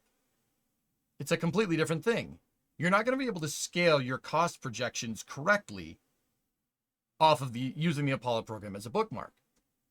Because our program is so ridiculously different, right?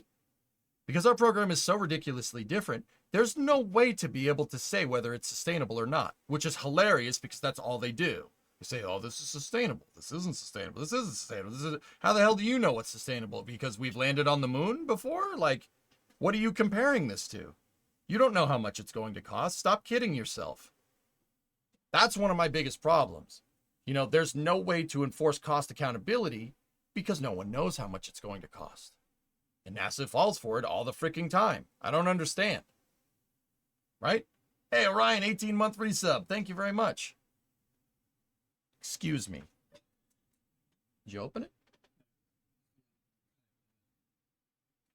I'm sorry? Oh, yeah, that's right.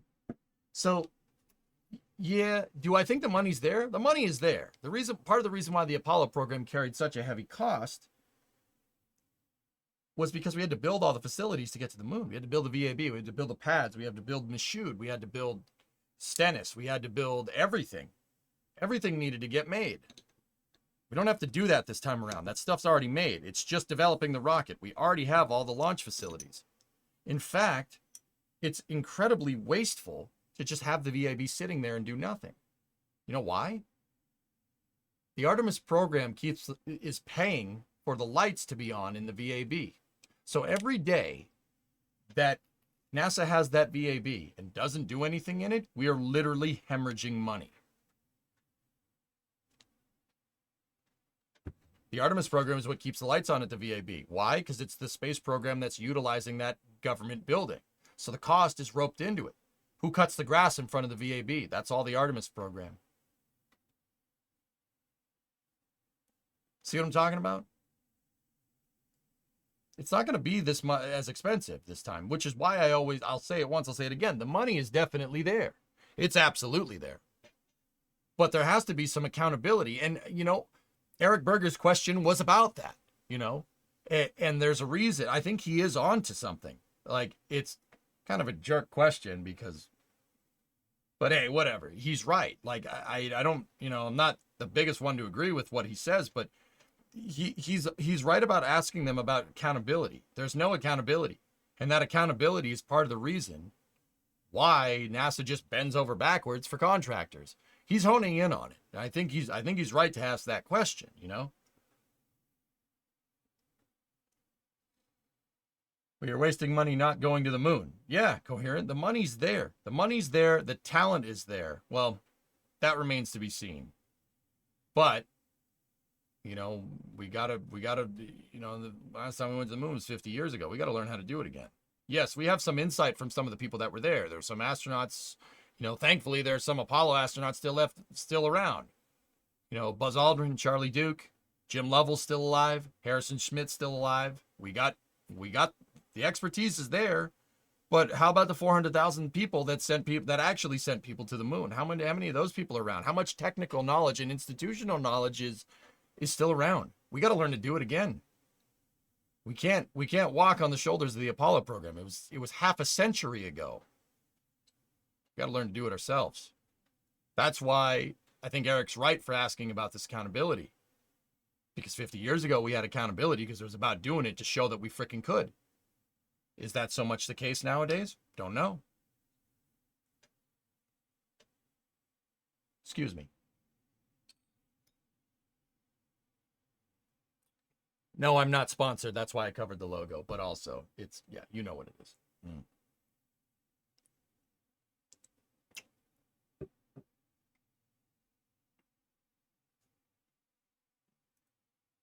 Did the shuttle program burn money? Yeah, absolutely. Duh.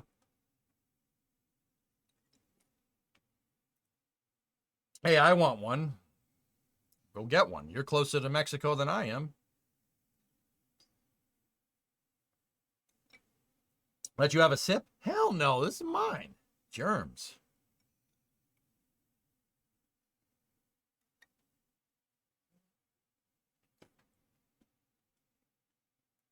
Oh yeah. Yeah, Greg, this is the good stuff. Real sugar, man. I love the Mexican Coke, dude. Because this is what Coke used to taste like.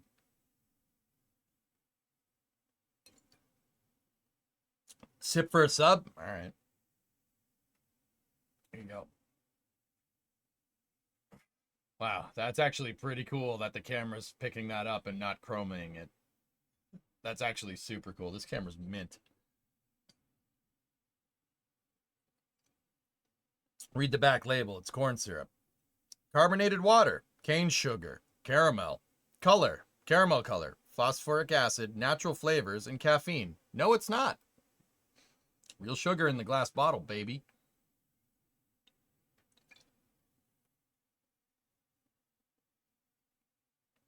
The old label, envase exclusivo para refresco. Copyright 2021, Coca-Cola Company, hecho en Mexico. That's the old label. No retornable. Refresco. 355 mililitros. Delicious. Is there cocaine in your Coke? No, there's not. There's sugar. There's sugar cane.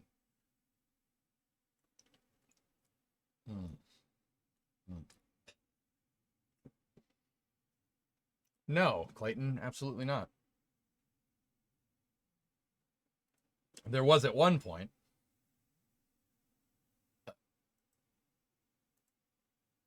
Are you guys what? So, are you yeah, implying that this soft drink had narcotics in it at one point? Yeah, I mean, I know, but also y'all implied that this one that was made in 2021, I know because it has a 2021 on the side of the bottle, has that, when you in fact know that Coke has not had cocaine in it for 100 years at least.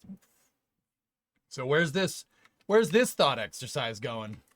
Just out of sheer curiosity, where I don't know where you're going with this, man. How do you know? How do you know what Coca-Cola used to taste like, man?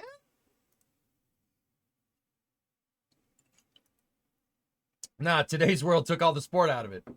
EJ normally says a lot about it says a lot about society and what we consume normally, that many people in chat are just learning about the existence of cane sugar.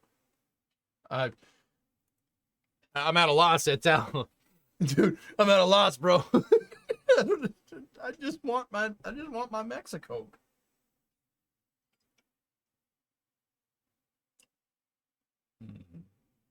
If you want original Coke with Coke, you got to get Colombian Coke.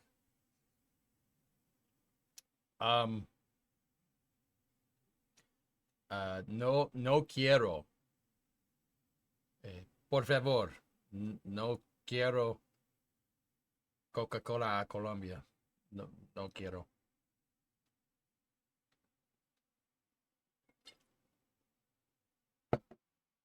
Last, what's up, Sea-Kraken?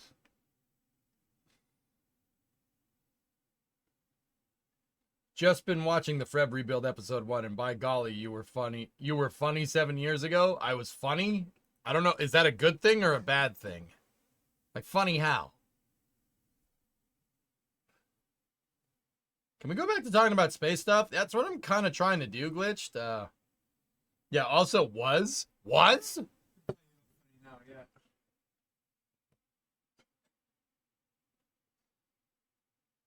La casa de locos, por Dios.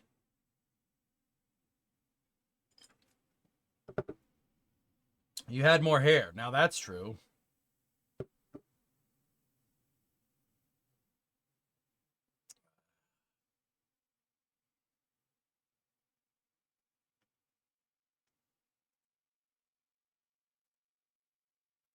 All right, I'm going to finish transferring over the links.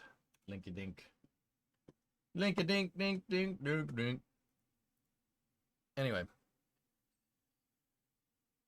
Is Jack Buyer shipping it up to you? No, we got this at a, where the heck did we get this? Oh, no, it was just in the grocery store. You can buy it just in a regular grocery store.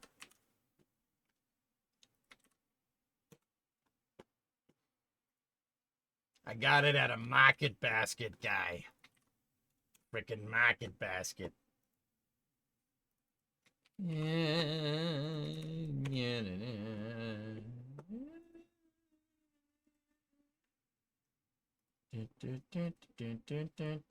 right. We were talking about space, STS-51F to be specific. 51F? The abort mission?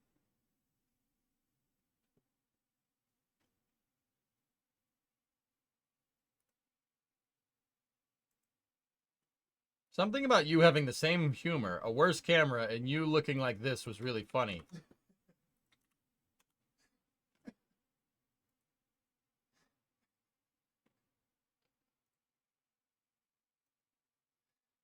Hey, Spart Ship. They drank Coke in space on 51F. Oh, okay. Yeah, it's me.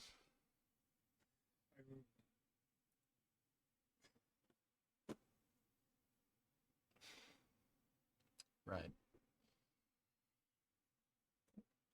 51F had Coke and Beppis on the flight? There was Beppis? No way. I don't know if it was 51W, Barak. I forget which one was Challenger's ATO.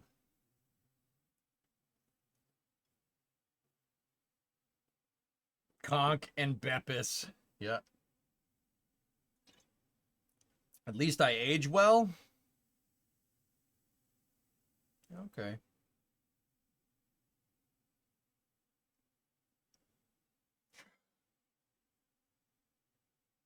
Oh, WLF. Ah. Take this W, chat. You dropped your W. Challenger's ATO was 51F. Damn.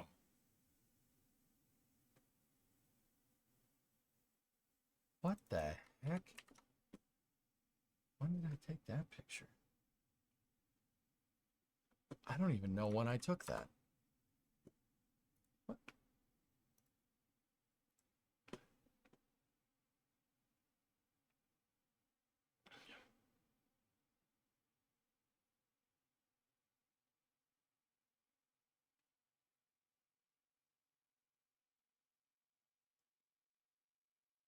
There's the front end of the 59 over there on the left. That front end is back in the truck.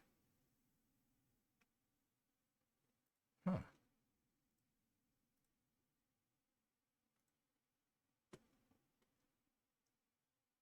Did Drummer bring any portable noise-making devices to, make noise in the garage? Nope, can't say that he did. I have plenty of those. Don't worry. I own a truck soapbox? Nope. I don't know what you're talking about. I like smart cars. Oh, I'm sorry, smart cars. What is a truck? I don't understand what that is. I don't understand. I lost them all in a boating accident. God, it's a boating accident, dude. What are you going to do? Sorry. Yep. Very unfortunate.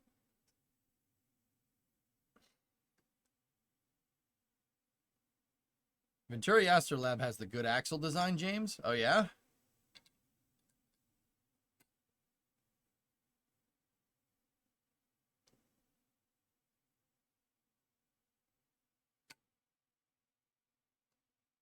K cars, yeah, K cars are cool. We saw a K truck today.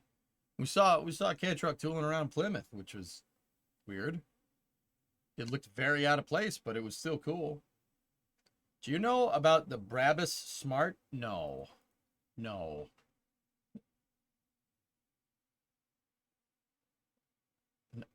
Just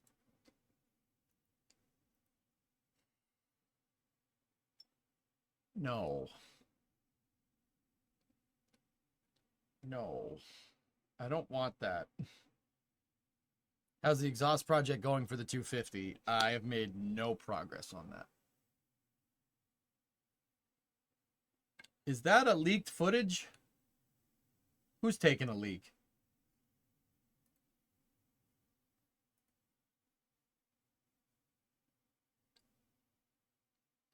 I don't know where that footage came from, Helzekin.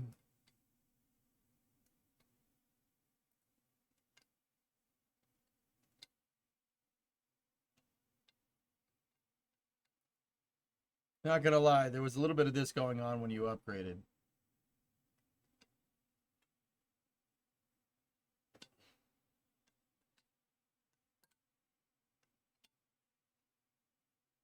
There was a Brabus Smart Roadster. Why? Who buys that? Why do you want this? why do you want that? I don't understand. Why would someone want this? Yeah, Helzik, and I can see the link. Money doesn't buy taste, I guess. All right, anyway, moving on. That was a cool conference.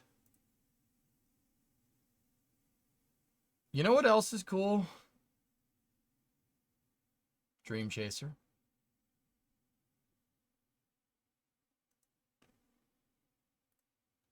Wait, what's that? You talking about trucks? That's that 404 Ford. Oh, they didn't make it commercially. They made one to say, hey, we can make anything go fast. Okay.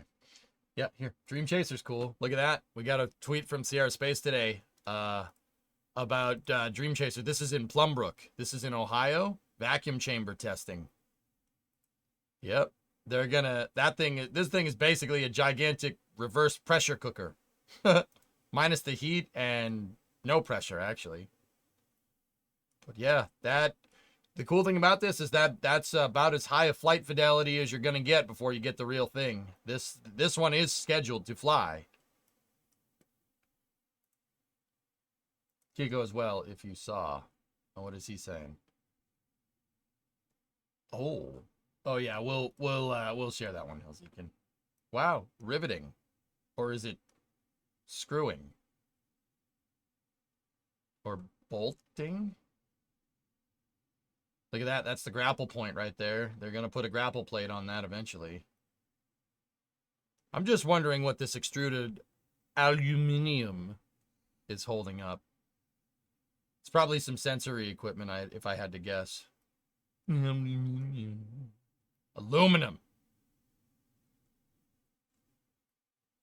No, Ewing. Grapple plate, is this going to the ISS soon? Yes. Pretty much after this, it's going to get shipped to the Cape. This is the final bit of qualification testing before they put this thing on a rocket and send it. That's plugged into the solar panel point. Yeah, that makes sense. Bro, look at that cable management. Oh yeah. Oh yeah. Yeah, Thomas, those are the solar panel mounts. Yeah, absolutely. Yeah, that's absolutely what it's plugged into.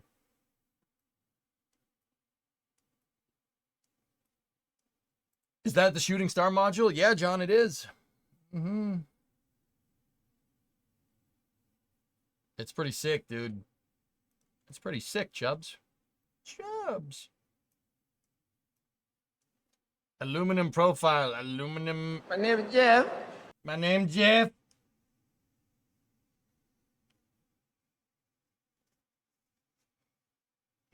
Anyway.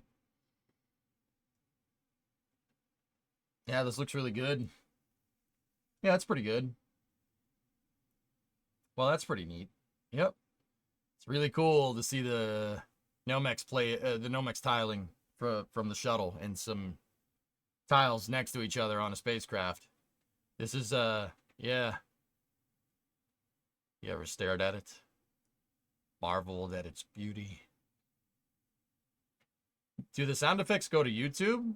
I don't know. Rolling Stone!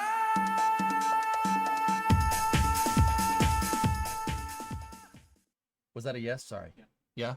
Yeah, drummer says yes.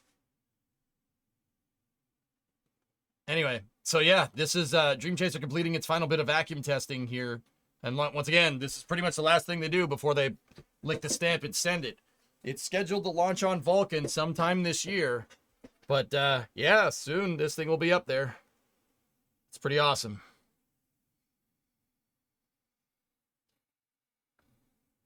You know what you can do with an aluminum tube?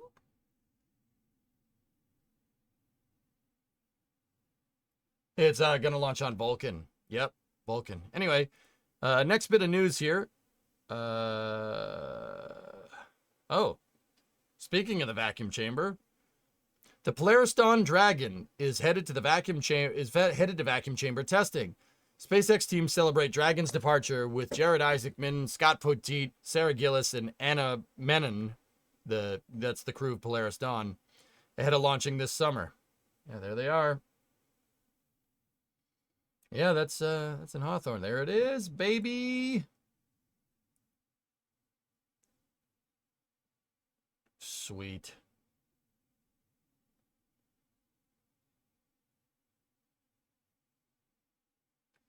Yeah, that's pretty cool. Recognize many faces in there? A few, actually, yes. Yeah, a few of them, yeah. Zoom in on it. Tell me what to do.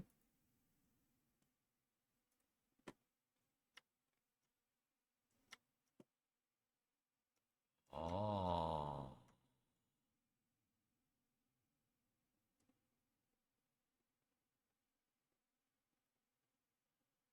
Also, look at the equipment. There's a second stage visible right there. Yep, and then looks like an inner stage right there too. That's pretty sweet, man. Further left. There's another second stage right there.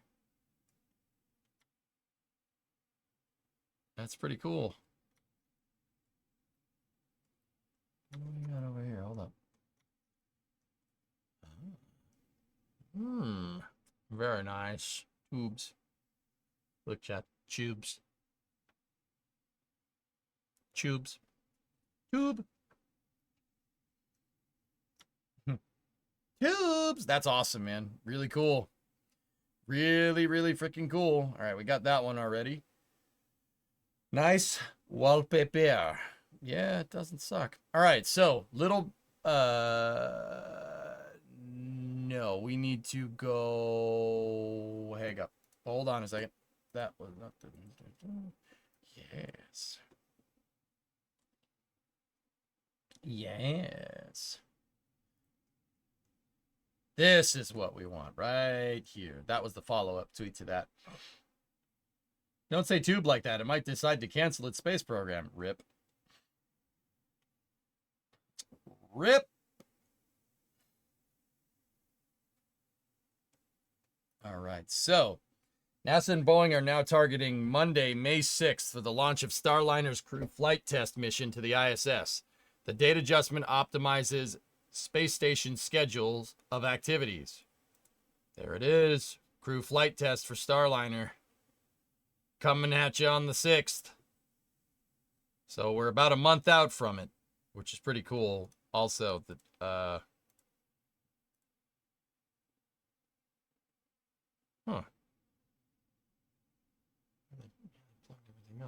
I'm wondering if that's the nozzle that just pops off or if it's the retractable one like before. I'm wondering if they changed it or not.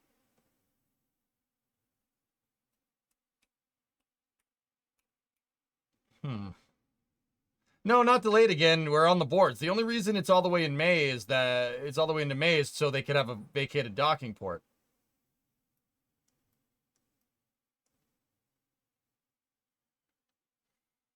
What's it like having Drummer watching you stream in real life? About the same. It's cool to have somebody to talk to that's not chat, you know?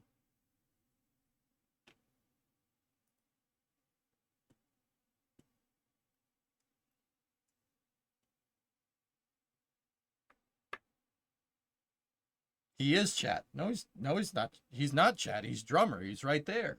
Hi. See?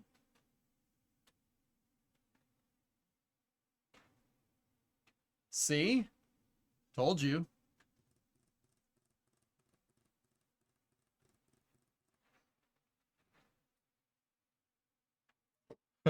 Hi. So, Starliner is set for May 6th. Tori Bruno tweeted about it. Here, take a look. Just completed a successful... Chad doesn't give me Mexican Coke. That's right, Horizon. Yeah, you're not wrong. Just completed a successful mission success review for CFD-1, our first crewed mission. Very exciting. Doing everything we can to give Barry Wilmore and Sonny Williams a boring trip to the ISS on Atlas. Pretty cool, man. If we can't see his face, how can we tell it's really him? How do you know what you don't know what he looks like to begin with? Is Drummer from Mexico? Are you from Mexico? No. Why'd you say that like that? Just confuse everyone. Juego de béisbol.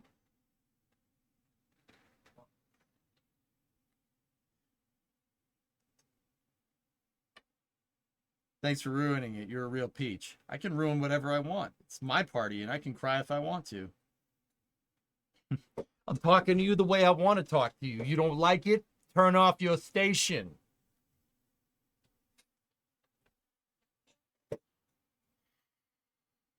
Possible fake hand chances rising.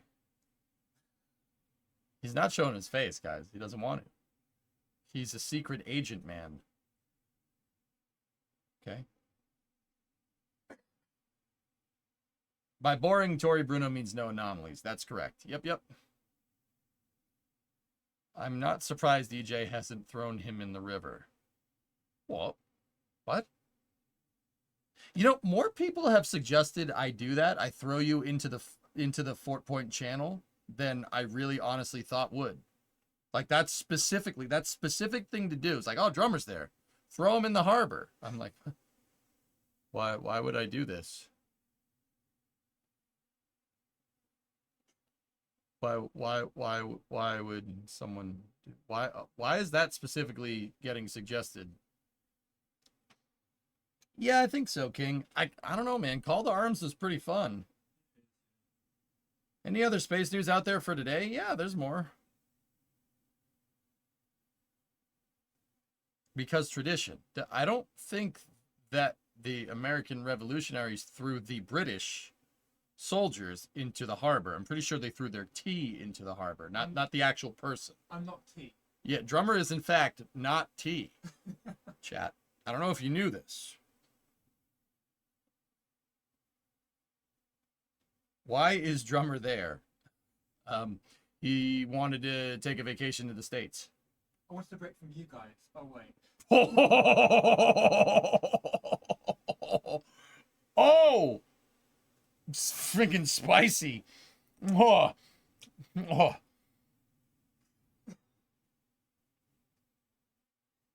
He wanted to physically show up to work. Yeah, we actually need you to come into the office from now on. Like at least a hybrid schedule, at least 3 days a week. Can you do that? Sure. Your commute's not going to be too big of a burden, right? Almost one day, yeah. All right. Yeah, that's fine. More complain. Dude, if we had the money, I'd do that. I'm not even kidding. I'd be like, yeah, come here, I need you.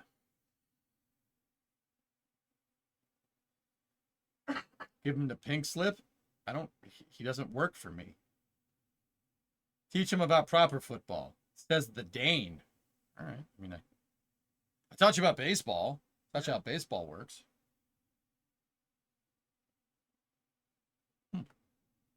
Anyway, let's see what else. Speaking of Tory Bruno and ULA, check this out. Whoop. So Tory Bruno posted this. Backed by popular demand, the last Centaur 3 tank. And 3 amazing craftsmen, Andrew, Jason, and Ian. Thanks, guys. Nice work. So that right there is the last Centaur 3 off the production line. Centaur 3 is being replaced by the Centaur 5. Centaur 3 is Atlas 5's second stage, and Centaur 5 is Vulcan's second stage. So that right there is the last of a very long line of Centaur 3 upper stages. Fortunately, it's not a dead end like Delta. Respect. That's now targeting Tuesday of next week, by the way. But it does have a successor, a bigger and better version of it. That's 5 meters instead of 3. What happened to Centaur 4? We don't talk about Centaur 4. Yes, I hate soccer. Such a childish playground. Damn, dude. Damn.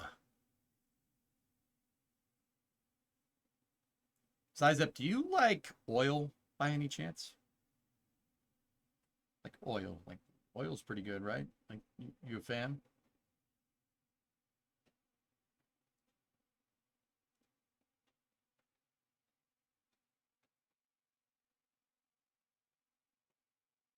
I guess.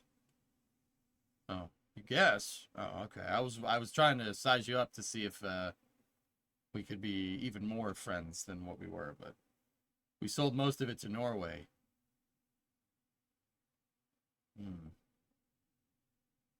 All right, you're all right. Is Centaur just the upper stage of an Atlas? Yes, of an Atlas 5. It's the upper stage for an Atlas 5. Yeah, and Atlas 3, but Atlas 3 retired a long time ago.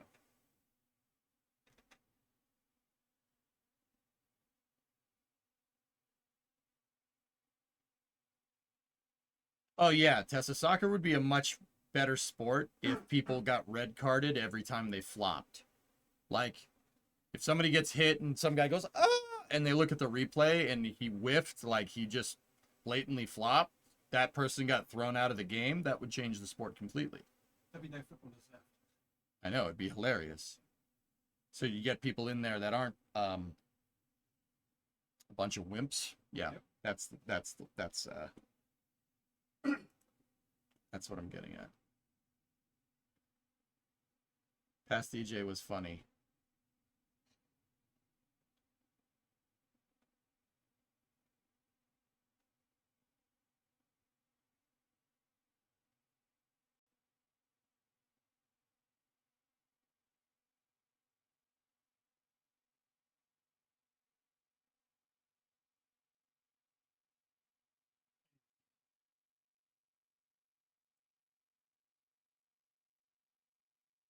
Pass this part. In fact, never look at this part again. We need more players like Vinnie Jones. Yeah, oh, absolutely. Says KSP2 news kind of space news.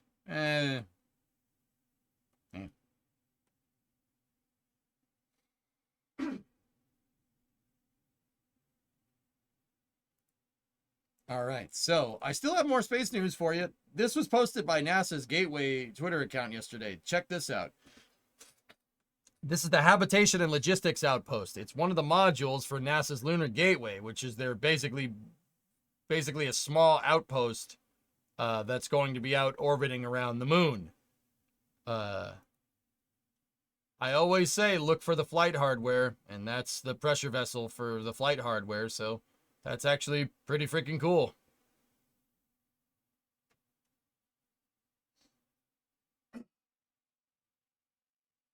That's pretty awesome, man. They posted it yesterday, but we were involved in cash flow positivity exercises in workers.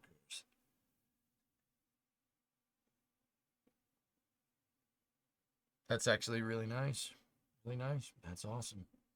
This will be launched with its power and propulsion element on a Falcon Heavy sometime in the next 5 years. Sometime. At some point. I am so sorry, EJ. Your past streams were gold. Okay.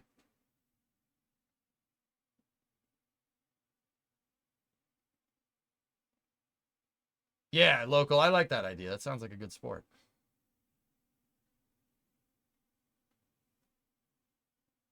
You should play that after instead of saying the current streams aren't funny. I don't know. Wasn't me. Wasn't me.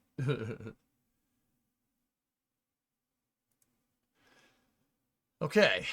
What else we got here? So Lockheed retweeted a space news tweet here. Lockheed says nuclear systems are making the future of spaceflight brighter than ever. All right, let's go see what we got here. Lockheed Martin Venture invests in Helicity Space. Helicity Space. This article is coming from Space News by Deborah Werner. Let's see. Helicity Space, a California startup developing fusion engines for spaceflight, announced an investment April 2nd from Lockheed Martin Ventures. While the parties declined to reveal the value of the investment, Lockheed Martin's backing is important because it's one of the strategic partners that will matter over the next 10 years. End quote. Helicity co-founder Stefan Linter told Space News. Other strategic partners include Airbus Ventures and Voyager Space Holdings. Two of the investors in Helicity's seed funding round announced in December. Pasadena-based Helicity is developing technology to propel spacecraft with short bursts of fusion. Propulsion is the biggest problem we have for spaceflight right now. Fusion brings the promise of very little propellant, very high power, and potentially covering very long distances.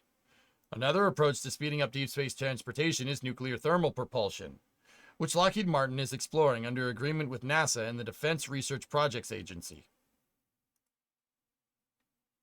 DARPA. As we look towards the future of travel beyond the moon, other methods of propulsion need to be undertaken. A 9-month or 1-year trip to Mars is quite long. If you want to go beyond Mars, the mission will be dominated by the mass of the propellants. Fact. As a result, Lockheed Martin sees potential in Helicity's plasma fusion approach. Oh. You're a boss with an employee around. Blame the employee. It's your fault. He got his headphones on. Nothing. What? Nothing. You what? I need to. We need to have a meeting about your performance review. Yeah. First of all, I just want to say you've been doing a great job. Okay. You've been killing it, but you're fired. I'm employed, so. Yeah. Right. You know, if anybody could give you a promotion, I would love to. But my hands are tied right now. Tied. What, is this too real? Too real? Too real? All right. Yeah, a little too real. You know, I could only give out so much money, and I would have loved to give it to you, but, you know, my hands are tied. It's really kind of political, a little bit bureaucratic, you know. Just going to need you to go ahead and come in tomorrow anyway. Yeah, and then I'm going to need you to come in on Saturday, too. Did you get that memo? We made $4 billion in profit this year. Time to lay off a third of our workforce. That's too real. Yes. Wait. All right, let's stop. Let's stop that. That conversation sucks. All right. The hope is that they can retire a certain degree of risk to allow us to see whether this is a practical approach or not. Is there anything about how these fusion drives work? Well, actually, you know what? Let me put it to you like this. These guys wouldn't be investing in it if it was a scam. So, yeah, Lockheed Martin is very careful about that kind of stuff. Yikes. Thanks, I hate it. Sorry. I farted.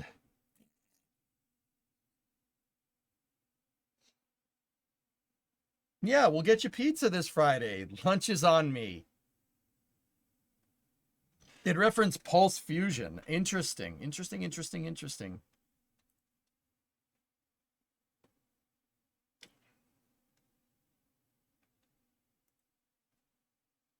Super cool.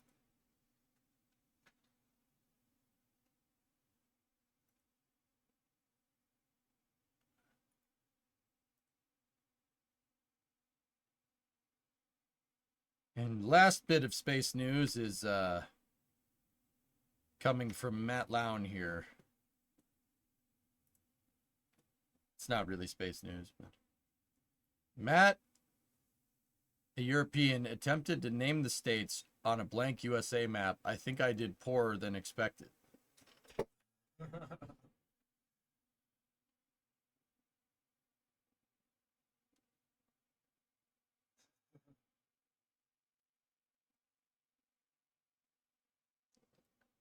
You know, it's not the worst. That's not the worst. Yeah, where's the rest of Oklahoma? How good are you at this? What's that one? It's this guy right here.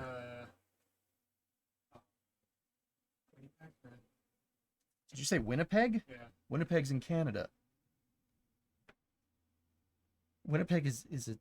Okay. No.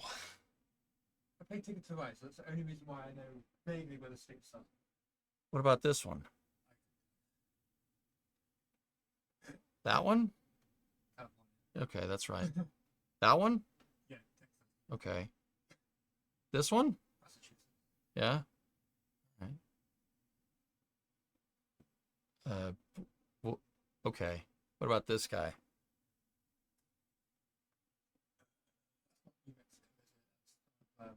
Utah. Utah? Utah's right there. Okay. What about that one? Montana. Close. Okay. That's Montana up there. That's Wyoming. What about this guy right here? This dead chicken looking state right there. Looks like a chicken that's dead on the ground. No. Okay. That's Virginia. What about that one? Think Fallout. Country roads, take me home. Yeah, all right. You live in dead chicken? I never really noticed that. Virginia definitely looks like a chicken that's like dead on the ground. Nice. That's New Mexico. Oh, somebody's ruining the moment with ad time. All right, cool. Rolled 18. Good. Here. Oh, push, baby. Push. Roll again. Roll it again.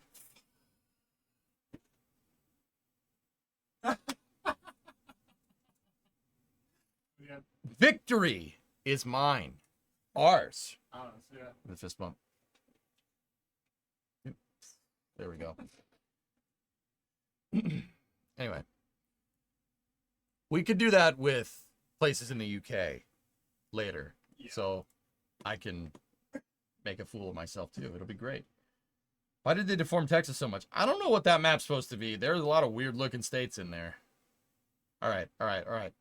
As an American, okay, Maine, New Hampshire, Vermont, New York, Massachusetts, Rhode Island, Connecticut, New Jersey, Pennsylvania, Maryland, Delaware, West Virginia, Virginia, North Carolina, South Carolina, Georgia, Florida, Mississippi, Alabama, Tennessee, Kentucky, Illinois, Indiana, Ohio, Michigan, Wisconsin, Minnesota, Iowa, Missouri, Arkansas, Louisiana, Texas, Oklahoma, Kansas, Nebraska, South Dakota, North Dakota, Montana, Wyoming, Colorado, New Mexico, Arizona, Utah, Nevada, California, Oregon, Idaho, Washington, Alaska, Hawaii. I could do it in alphabetical order too if you want. Square. I know my states, man. Why did he call my state Chef's Head? I don't see Chef Head. Chef Head? Chef's Hat, maybe? You know, I'm going to reply to Matt. A for effort.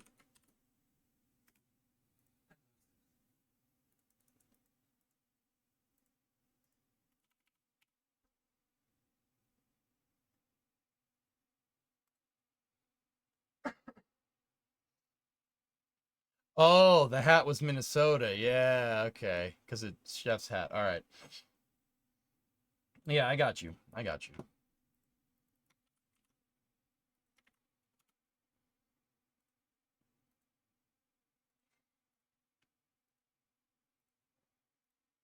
Blank periodic table of the elements? Oh. Nope. Yep, nope. Hydrogen and helium, 1 in 18. That's all I care. That's all I know. Did you already see this? I don't know. Oh, Rocket Factory Augsburg. Yeah. Let's see. What do we got?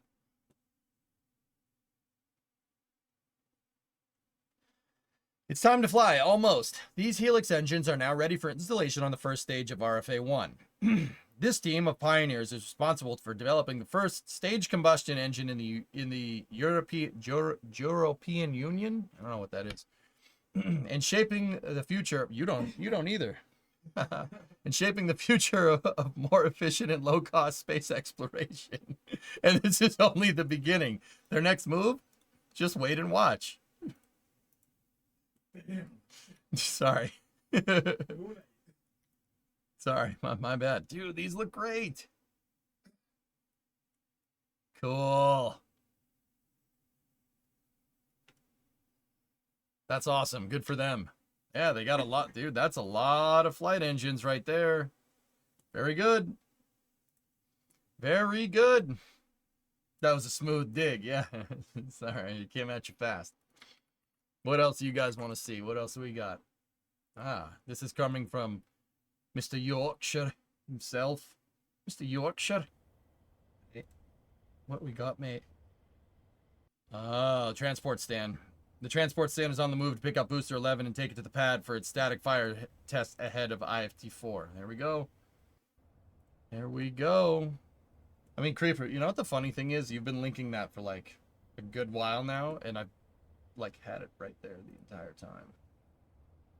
Like right there the entire time. It's all good, man. I kind of wanted to see if you would notice. Sorry. Vote in the Twitter poll for that one. For which one?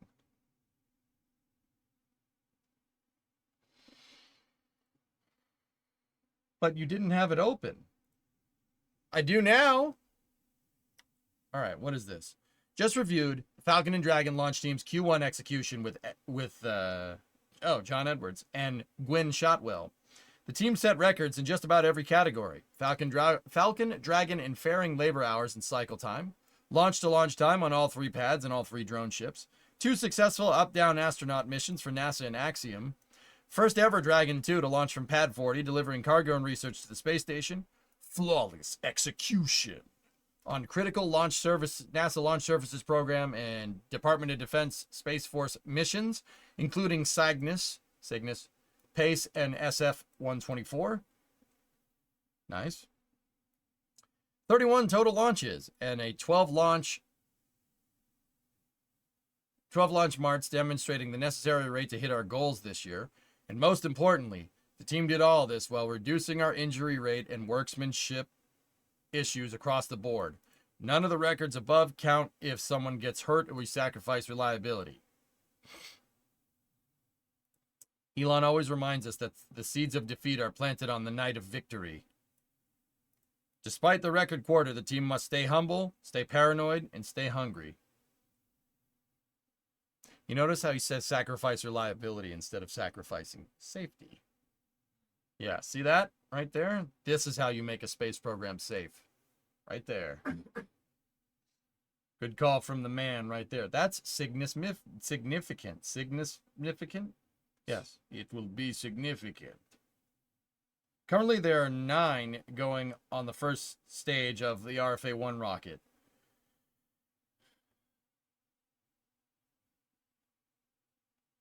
But there's another RFA-1 NOM rocket with 13 engines on the first stage, which is a bit taller and is might be a little bit of a baller, and a shot caller. Which also has a bigger fairing. Nice, yeah, guys. I've talked about it once. I'll talk about it again. That right there, that's how you make space programs safe.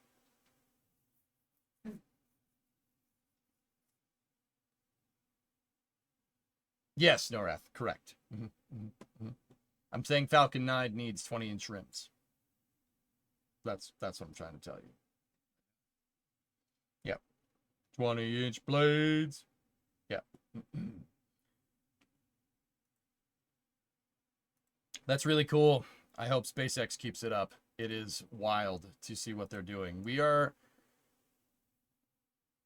on the Impala. Yeah, Booms. Yeah, you got it, man. You got it.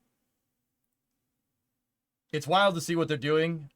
We are in uncharted territory, guys. Like, oftentimes, you know, being a spaceflight fan over the last, like, you know, decade and a half, it's always been, we need to get back to where we were during the Apollo program. We need to get back to where we were during the Apollo program. And that is true. We do need to go back to the moon, but it's also important to recognize that, you know, SpaceX and the very talented people that work there are blazing their own trail. The Apollo program didn't do stuff like this. Apollo wishes it had Falcon 9. They wish they had a rocket like this. Don't you wish your space program had a rocket like this?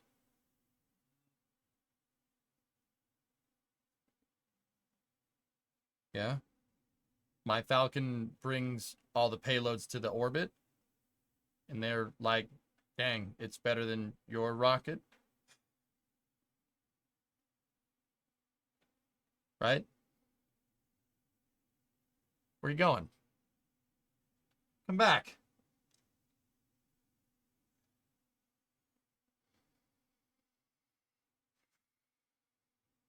Never get into making songs. Cool. That's, you know, I really like to do whatever chat says, like to do the opposite of whatever chat says. That makes me very happy. Whoever said EJ was funnier before, good call. All right. All right. Excellent. Excellent. Are there still videos being made at the progress of SpaceX's Roberts Road facility? I haven't seen one in a while. NSF posts daily content all the time, BeltFed. Yeah. I just, now that I work for them, I, you know, like go over there and look at the videos. We could show them from time to time, dude, but I don't want to overdo it. Speaking of rockets, excuse me, Strimmer, when MLV do work? When I feel like it. Yeah, T-Man, we were watching the press conference with that release. Thank you.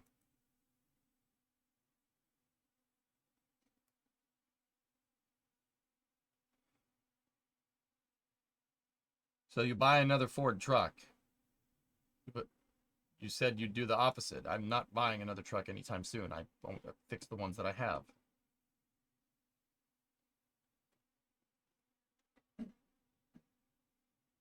The final piece of the flame bucket for Massey's came in. Yep, they're building a more dedicated, built-out Starship testing stand at the old Massey's gun range down at Boca Chica. Don't buy another Ford truck, okay?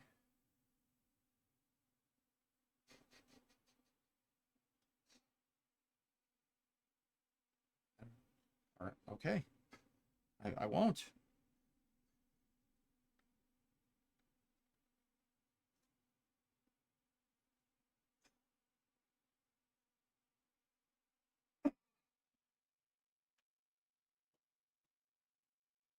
I do love that there used to be a gun range on the Rio Grande. Crawler news? What was this? Last week, teams installed the freshly rebuilt original 1,000 kilowatt General Electric generators that are powered by Alco diesel engines on Crawler Transporter 2 in High Bay 1 of the Vehicle Assembly Building at NASA Kennedy. Hey.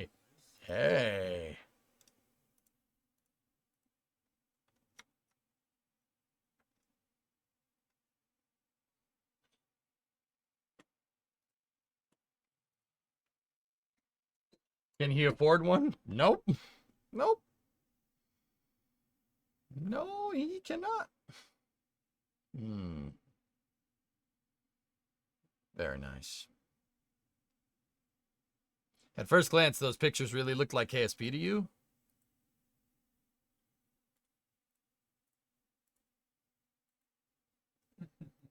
Yeah. Nice truck over there.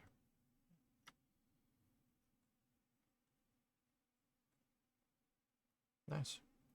Very nice. Very nice. Yes, that's quite good. Why is it undergoing modification there? It said, but you didn't read it. Did I not just like read that out loud, or? Oh, you want this part. Our crawler is currently undergoing modifications to support our future Artemis missions. It needs more horsepower. SLS is too heavy. Here you could see 2 of the generators being lifted for installation via one of the 5 overhead cranes in the building. I saw some requirements here, and apparently you can't be an astronaut for being too tall. They'll take you if you're smart enough. They'll make accommodations.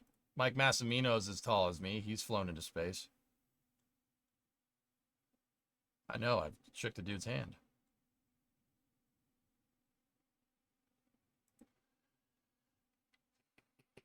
I was hoping it was going to be say something about being rented by a third party. It's actually very interesting to me, Tessa, that they're replacing those things. CT2 was just refurbished. They finished refurbishing it in like 2018. And they are already fixing things.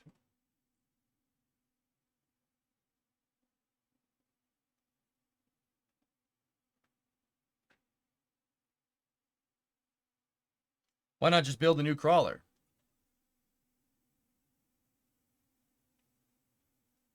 I mean, why not use the ones that you have? Just fix those.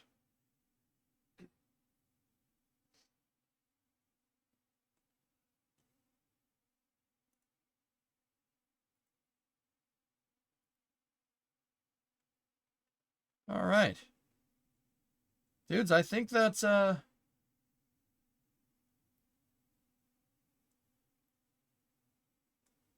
think that's it. I think we got everything. We get everything? I'm pretty sure we get everything.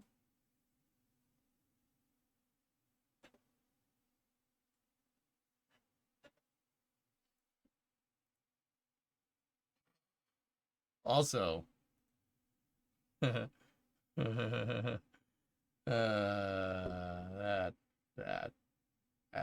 sucks. C-clamps are holding the rigging together, James. You see that? The new mic is crisp. It's raining out too. Brutus, yeah, no problem. Wow. So on Monday, we have along that blue line right there, you have a total solar eclipse. Where we're at, we're getting 90%. Pretty cool. I know there's a big difference between this and this, but we don't, the itinerary did not add up. That sucks. That sucks a lot. The vast majority of like population centers, it's gonna be cloudy. Shame. That sucks for them. It ain't gonna be cloudy for us. I don't know. Would you rather be in 100%? Would you rather be 100% and have it be cloudy, or would you rather have no clouds with 90%? I'm taking the 90. I don't know about you guys. Hello, darkness, my old friend.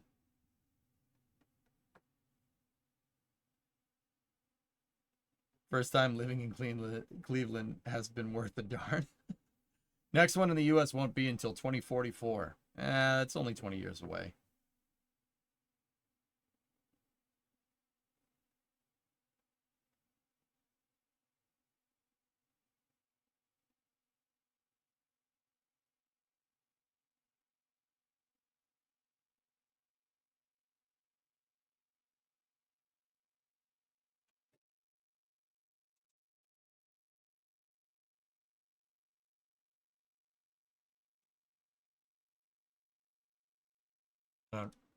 Yeah, it is.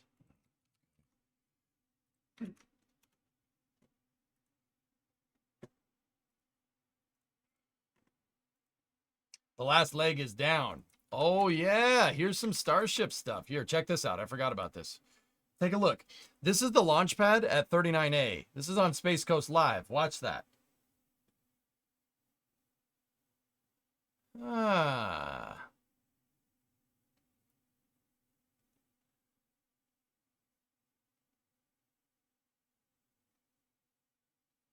Those are the legs that are supposed to hold up the orbital launch mount. And SpaceX over the last couple of days has been chopping them down like trees.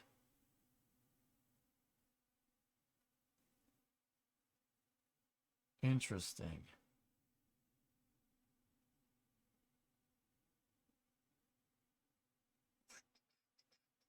Can't touch this. Can't touch this. My music hits me so hard. Makes me say, oh my Lord. No? All right. Any ideas on why?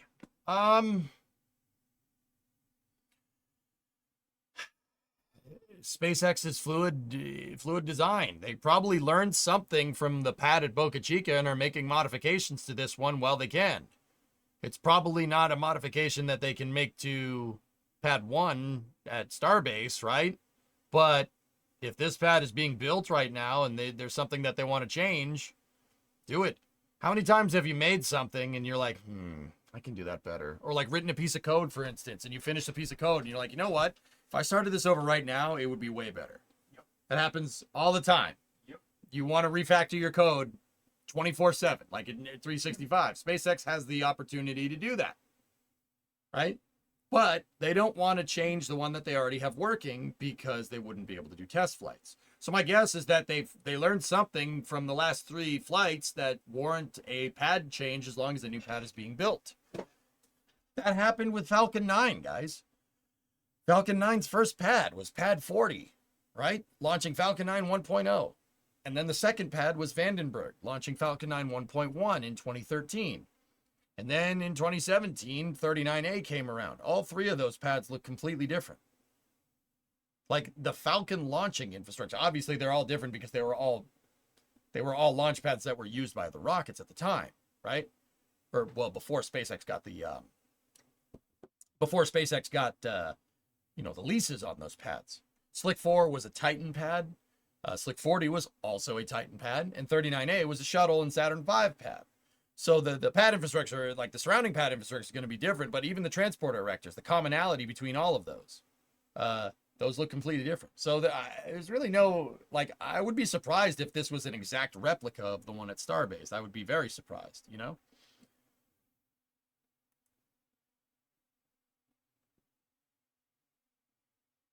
Yeah, maybe. It's possible. Yeah, that's what I think, dude. I think that they're going to, instead of like the one at Starbase has a leg that goes up and then it goes straight like this. I'm wondering if they're just going to put straight legs and raise the OLM off the ground even more. Probably maybe to make room for a deluge system or something. It's got to be something that they learned, right? Good news is that there will be a solar eclipse right outside your door in 2079, which is only 55 years away. I'll be 90. You know, that's fine. You know, I think with the advances in modern science, you know, I don't think somebody can't live to, 245, maybe 300. Yeah. Yeah.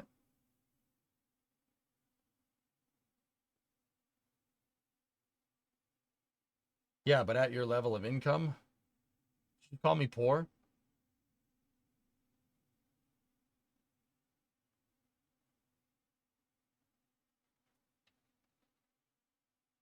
Call me poor? Calling me a liar? That's what you're calling me, Frank? Not at all. I'm calling you middle class.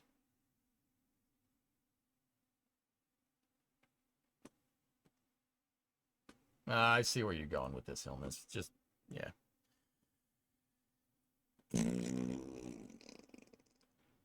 With totality, wow. It looks like a black hole in the sky. It's pretty cool. And we know what a black hole looks like from those pictures the other day, which does not suck.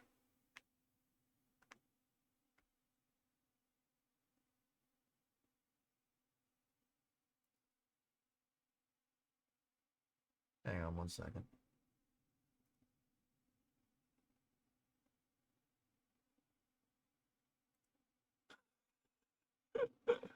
Hang on, I gotta shut the camera off for a second. I gotta show Drummer something. I'll be right back. 1 second.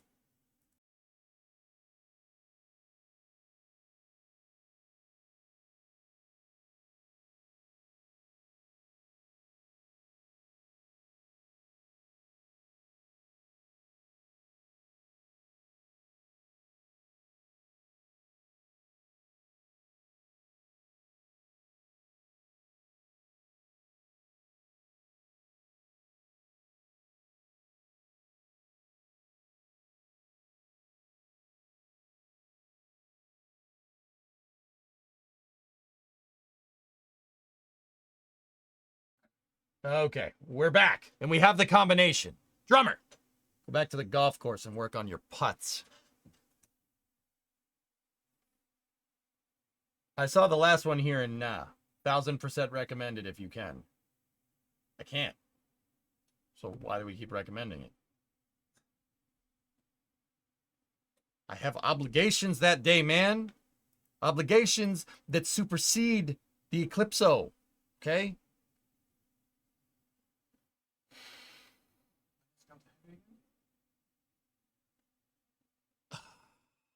Tuesday. Let me see. Here, I'll show them this too. Let's see. Look at what the schedule looks like. So tomorrow night, quote unquote. Starlink. Tuesday, April 9th at 12:53 p.m. Edit. That's lunchtime. Normally, yes. Okay. Yeah. In most places. Yeah. No, I understand that. I meant the 2079 one. Oh, yeah. All right. Yeah. Oh, yeah. It'll be great. That's when that's when I'll do the find myself phase. I really want to find myself. There's going to be another solar eclipse in España in a couple of años. 1, 2, 1, 2, 3, 4. No, all right. Anyway. Angara? Wait, Angara? Oh, yeah. Okay. Okay. Get it penciled in on your schedule. I think EJ's trolling us, and he's actually going to have an awesome IRL stream setup of the solar eclipse Kappa. No. I'm not that cool. I'm sorry.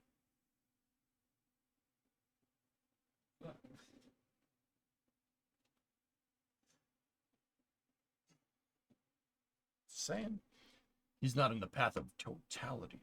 Wasn't Ingara supposed to launch often and then didn't? Angara exists.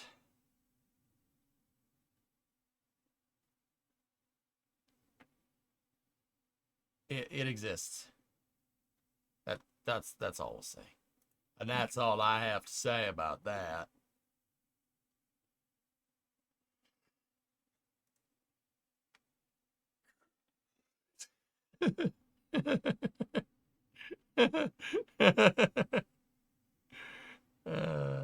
I don't know if you saw this yet, but MC stuff. Oh, very nice. It looks good, man. Looks real good.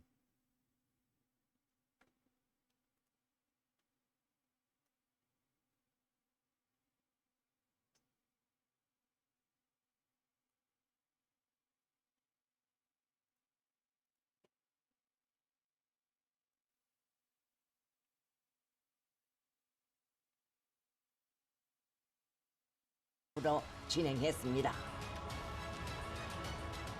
저국과 인민의 운명에 대한 순간 책임감을 안으시고 과학적 불변의 의지와 진한 판단 병기를 보여드리게 된 국방과학 존사들의 가슴은 위대한 군사 강국의 과학자된 무한한 자부심과 드높은 신심과 전투적 열광으로 세차게 끌어번지고 있었습니다.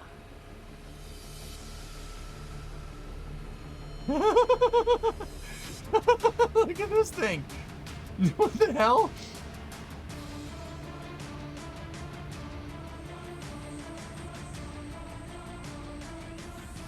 경애하는 김정은 동지께서는 발사 진지에 나가시어 극초음속 활공 비행 전투부를 장착한 새 형의 종장거리 고체 탄도 발사를 지휘했습니다.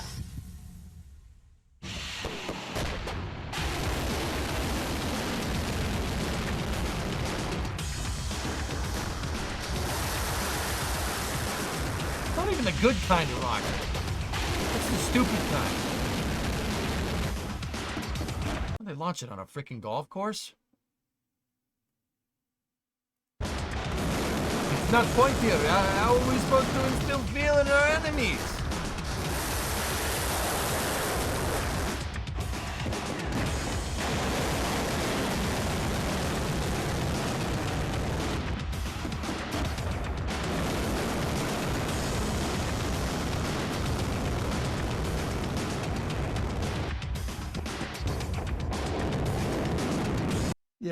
Yeah, okay. Yeah, well, that's good.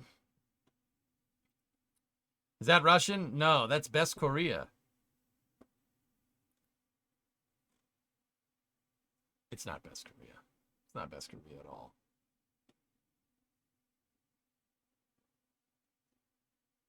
Guys, I'll be honest with you. Looking at what I just saw there, that very much looks like a test article. That hypersonic thingamajigger. That, oh yeah, you guys wanted a link. That very much does not look full fidelity.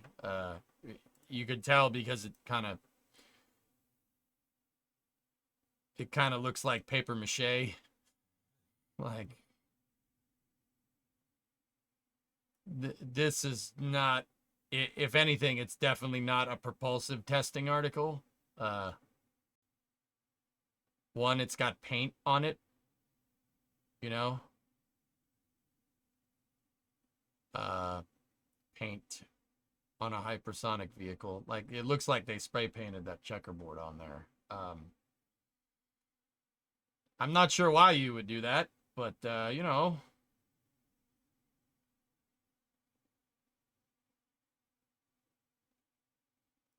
I mean, generally, okay, so how do we know that's a test article? So generally you paint checkerboards on rockets when you want to get good video of the thing flying, right? Now, like the Saturn V, for instance, I don't have it up here anymore. The Saturn V has checkerboards on it. The Redstone rocket had a checkerboard pattern built on it, so they could see the rocket roll when they took pictures of it, and they can go and look at that footage and see, oh yeah, it rolled and it's flying in the right direction, right? They painted the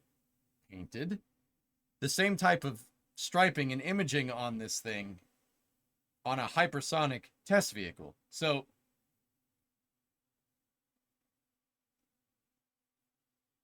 I mean, maybe that's for like initial ascent, but that paint's going to get burnt off. Like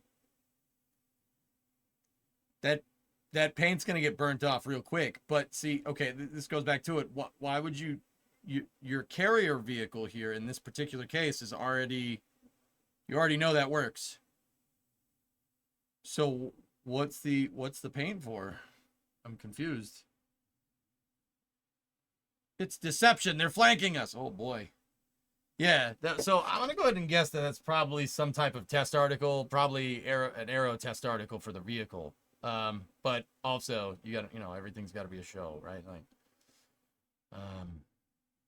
yeah, I'm gonna go ahead and say that that's probably fake. But I don't know. What do I know? It's the guy. I'm the guy. The guy. Okay, racing stripes. That's +5 to speed. Distorted checkerboard too, so that's not useful. It's absolutely just for propaganda. Yeah, they painted it because it looks cool. They literally did it. It's not pointy enough. It's not cool looking enough. You have to paint striped. You have to paint a grid on it. How are we supposed to instill feeling to our enemies? Brush up on your Korean and we'll talk later, Mr. Streamer. 안녕 하세요.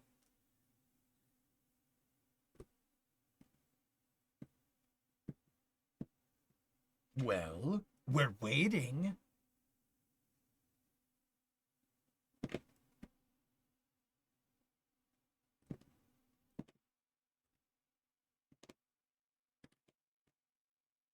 Nothing? No? Not even a titter. Okay. You didn't say you were Korean? Oh. All right. Yeah. Guess that means you need to break up. I'm just kidding, man.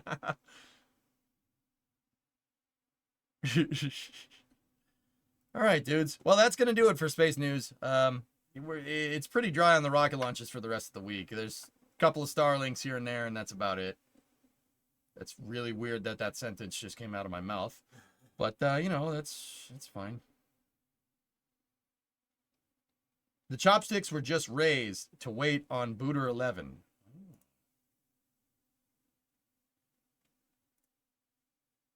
It's already bending. It is already bending, Tessa. That's kind of funny, actually.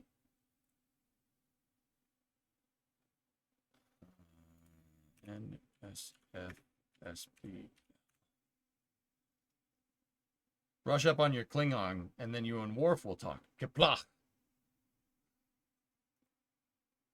It is a good day to die, but the day is not yet over. All right, here's a live shot from my buddies over at NSF here. Starbase Live. Did these things just recently? Ooh, oh, quick disconnect.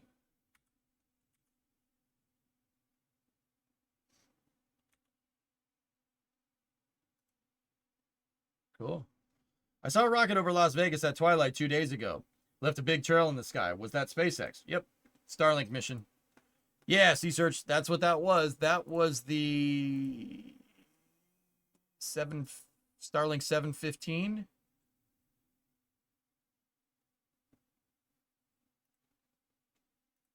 Hold on. 718. Excuse me. Yeah, 7-18. Yep. I had to look it up. I'm sorry.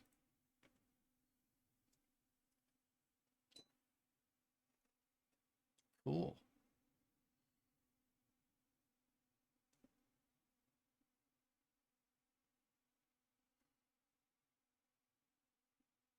Yeah, so it looks like SpaceX is getting ready to put Booster 11 up on there. Believe me, I'll let you know when that happens.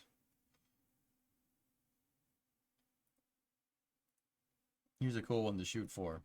No, I'm good, thanks. I don't want to go to any of those places.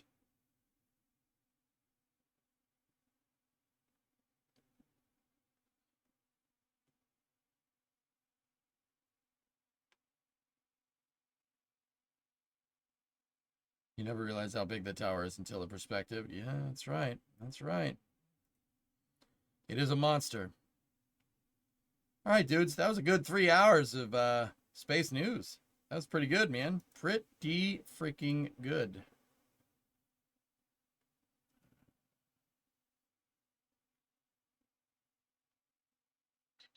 I'm just cruising through this. Ooh. I got something that might be cool. Here, check this out. This is coming from the USAF Museum.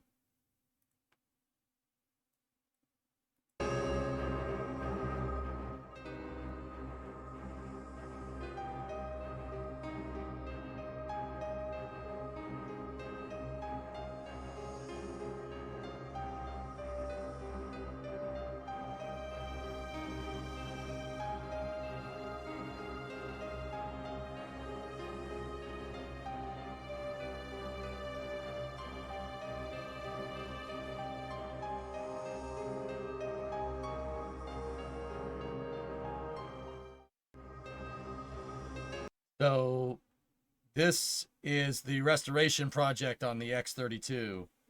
Let's see if they have another picture of it.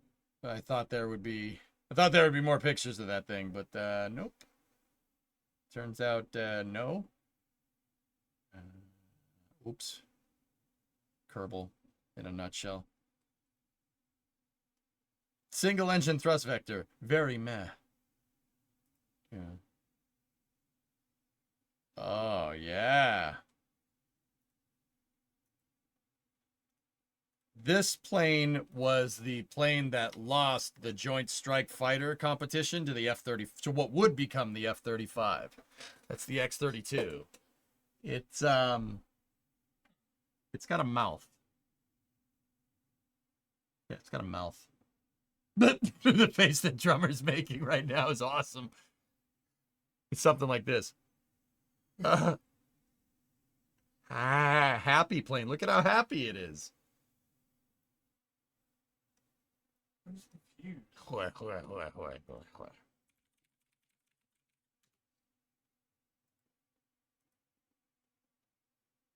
Nope, that was a bad Google for the day. Anyway. I unironically think it lost because of how ugly it is. Dude, I agree with you. I think that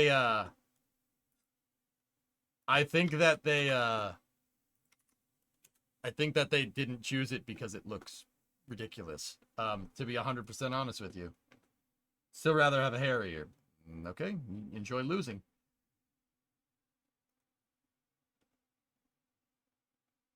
Yeah, it looks for real. Why is she so thick? I don't know. It would have to have been called the F-32 derp. Thank you for nominating. That is the image I was looking I'll be honest with you, this kind of looks like an AI generated picture of a fighter plane.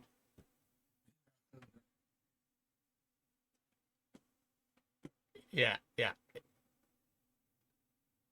There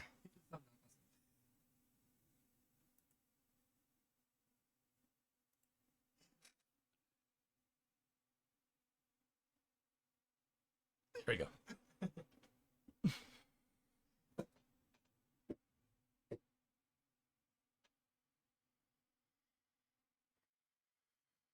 Sorry.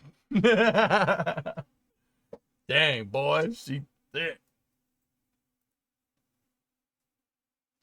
It doesn't look bad in production, though. Whoa. Whoa, wait a minute. That's what it was supposed to look like? Oh, yeah. Oh, I like that. I like that a lot. That looks pretty good. It was also supposed to use a single-piece carbon fiber wing.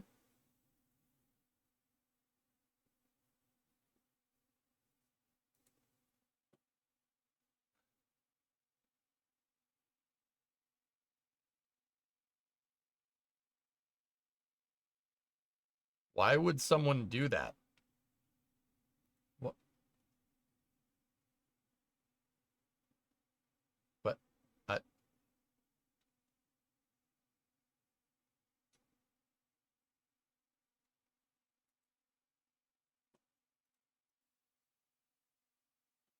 all right. Here, more aviation stuff. This is coming from Boom Supersonic. It's a new view of the XB-1's first flight in perspective from Concorde's chief pilot for British Airways, Mike Bannister. When I last flew on Concorde in 2003, I knew this day would come. First flight of the XB-1 supersonic demonstrator is a significant achievement towards making sustainable supersonic flight a reality. Aboard Overture, my number one choice as the successor to Concorde. Wow. Congratulations to Blake Scholl, all at Boom, and especially its pilot, Bill Doc Shoemaker. Having been Concorde's chief pilot, I envy his role in this exciting return towards mainstream supersonic flight. I'm liking that. What do we got? What do we got? No seams for radar returns. Yeah, what if it gets damaged? Then, okay, enjoy replacing the airframe. 10 seconds. Break. Now. Airspeed. Throttle back.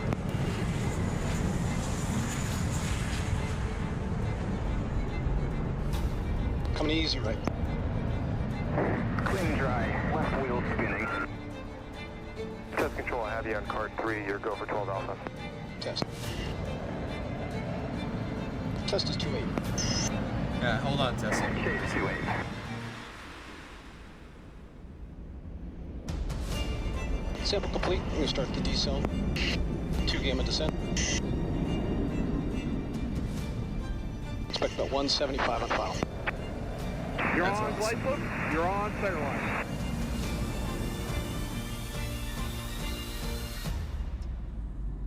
Control test. Congrats to the whole XB-1 team on a hard-earned victory. Wow, that's pretty damn cool. Guys, it's one thing I always say, all right? Everyone could say, oh, I'm going to send a rover to the moon, all right? Oh, we're going to get people back to the moon. Oh, we're going to make a reusable spacecraft, right? You know, oh, we're going to make a new SSTO, et cetera, et cetera. Anyone can say, talk is cheap in the aerospace industry. What speaks is flight hardware. This tells me that Boom is pretty damn serious about making something that goes supersonic fly and be a lot less expensive than prior endeavors. Okay? Because you're staring at a prototype right there. A flight prototype that's actually flying around with a person in it. You know what I mean? It's important to understand that. The tech speaks volumes. If you have the hardware to back up what you're saying, it's a very good indicator that the people that are spending money on this are serious about actually doing it. Put your money where your mouth is. Exactly.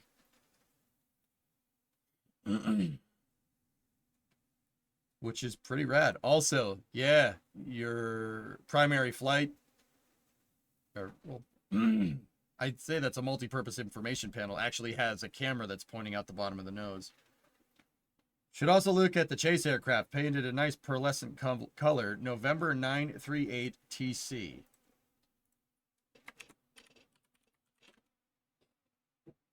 Whoa. Oh. Oh. Oh. That's... That. Wow. Okay. That is a paint scheme of all time for T-38.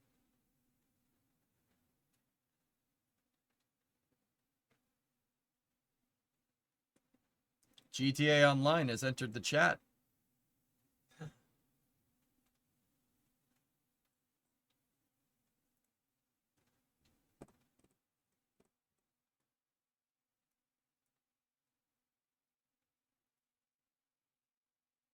And a better picture of the X-32 and its production paint scheme.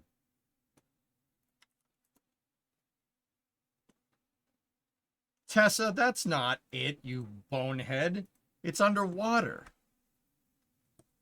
It's an airplane, not a submarine. That's got to be photoshopped.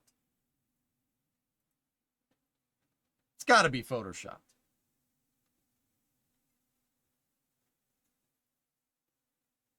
It's got to be. Has to be. Fighter sub. I'm about that life.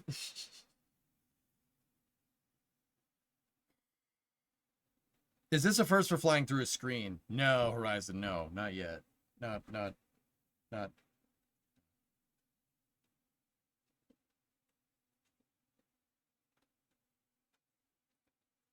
That's the Marines version. Okay. All right, we're done. We're done here. We're done here. We're done.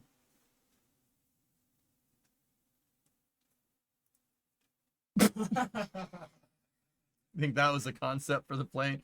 No, yeah, maybe. I mean,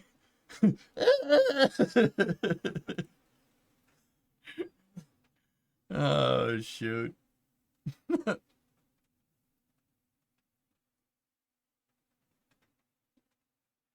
All right. I think that's all for space news. You guys want to do some workers? Also, it's been raining this entire time, and nobody's said nothing. I don't know. Nobody tells me nothing. Have you ever seen The Space Train? The Space Train? The Space Train?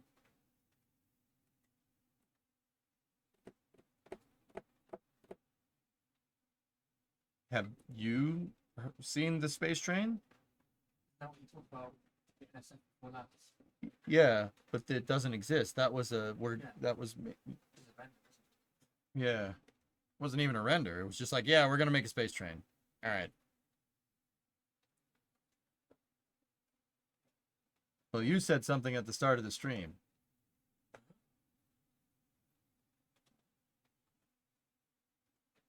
Drummer says no.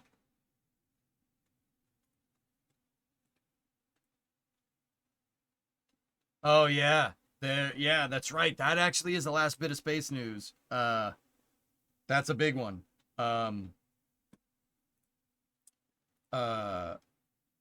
NASA's looking to establish universal lunar time or centralized lunar time. Yeah. They're basically looking for a way to basically have UTC work with the moon. That's an interesting.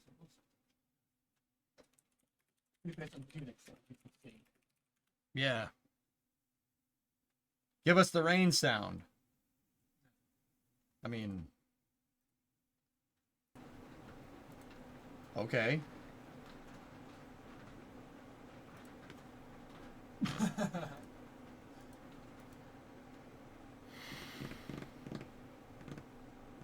Yeah, they're looking to, yeah, you have to deal with time dilation when you're standardizing clocks around the moon. It has to take into account that it's going to take, if you want to sync a clock on Earth and the moon, well, the space-time difference there. That's actually an interesting project. There you go. There's your rain. How does it sound? I don't know. They do this. They do this, man.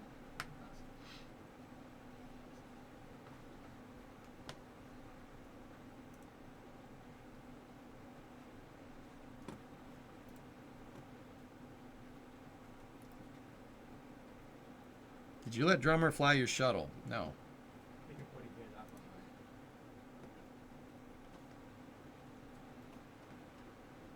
That's a lot of dimp. Holy crap. That is the weather. We're right here. Yeah. That's a lot of rain. That is a lot of rain. You guys wanted to rain. See, this is what I mean. They could, yeah, they could definitely hear us moving the air around. That's what I mean. Every time I put a suppressor on this to make it sound better, because everybody's like, no, they put the suppressor on there, you get good audio. Everyone's like, where's the rain sound? You know what? No rain sound for you. It's just the sounds of silence. Anyway. Scramjet, glad you're streaming on YouTube. I know where I'll be watching all the launches now. Keep up the good work. Hey, all right. Yeah, also, just in case anybody's wondering, I do simulcast onto YouTube, so if you want that, yeah, I can't. They don't like it when you link it, but EJ_SA.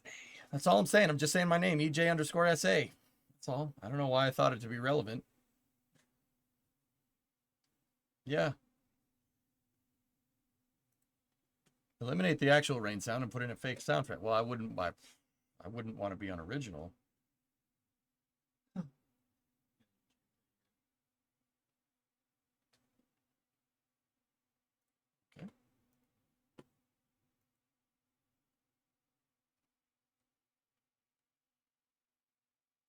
Yeah, annotated launch playbacks.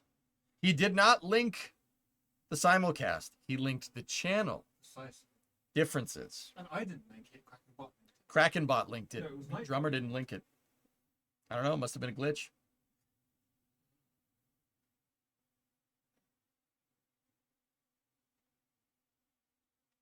Wrong chat. You keep nice.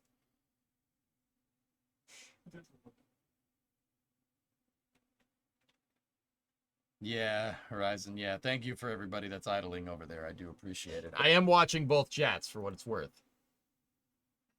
We are watching both chats, and I will be happy to tell you that we have some growth in the view count since yesterday. A whole 5 viewers. Oh ho! Look at that. Show me the view. Show me the money! Jerry! Doesn't make you happy just to say that? Say it with me. I want you. Show me the money. We're not monetized on over there. Is this Twitch? Yeah, Mike. Yeah, sure. Anyway, I said that as a joke. Measuring 2 plots, 2 streams for growth for streaming data analytics is idiotic. That was very much a joke. Fart Dragon. Awesome. Hey, Postal gifted 5 subs over on the Twitch end of things. Thank you very much. Thank ya. Thank you very much. Speaking of aviation, this is cool. But is it as cool as flying a helicopter around in Workers and Resources? That is pretty cool. Something I've wondered. Can you play Cliffs of Dover on the guitar? Nope. Nope. Nope. Nope. Nope.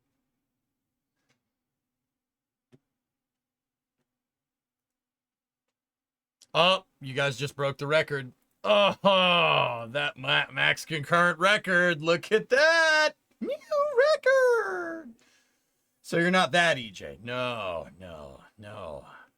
No. No, my friend. No, my friend. No, my friend. YYZ? No.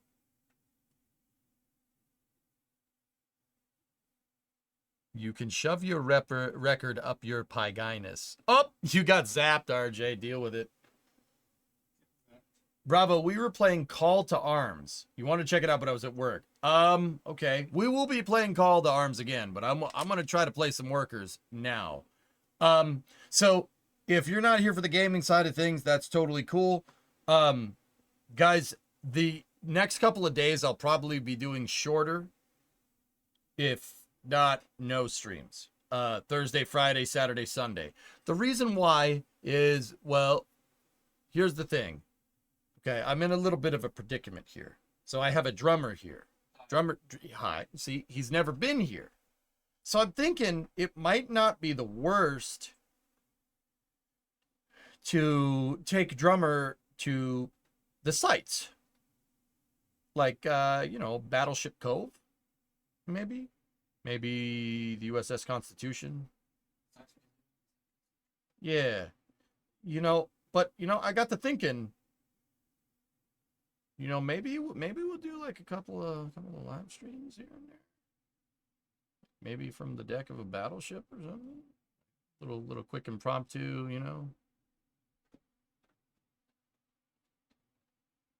Show him around. It's your duty. Yeah. Surely EJ's Garage is the best site to see. Yeah, but he's already seen it. That's over the weekend, Dead Crew. So, yeah. So, we, yeah. There's not going to be regular streams over the next 4 days. But, yeah. We'll go back to resuming the regular schedule on, Tuesday. The Delta 4. Yeah, we'll go back to the regular schedule for 2 weeks, and then I'm out for another week, which I don't like taking that much time off from stream, but it's kind of your fault. Yeah. It's kind of your fault, but it's also Bremo's fault, too, so. Yeah, but before I knew any of that. Yep. Take to see Plymouth Pebble. Oh, he saw the rock. Don't you worry. I showed him and all systems. I was like, look, it's not a boulder. It's a rock. How far are you from Provincetown? P-Town is about, well, I'm basically at the Bridges Den, so it's about, what would you say, like 2.5 hours? Probably a little bit less, because there's no one goes out there right now.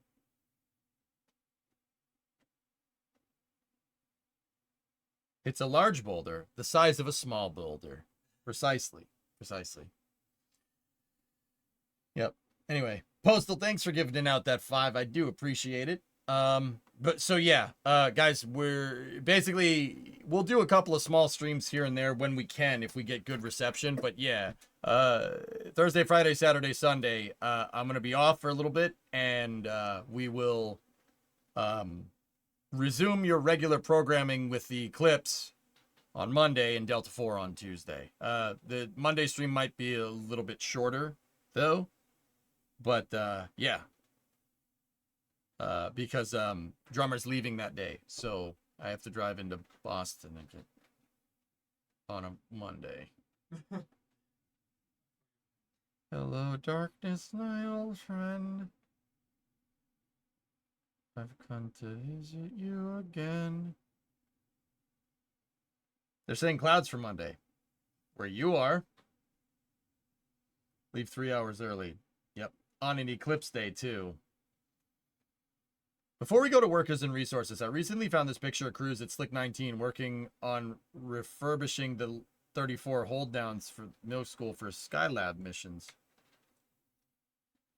Oh, neat. That's cool. That's a cool picture. Train?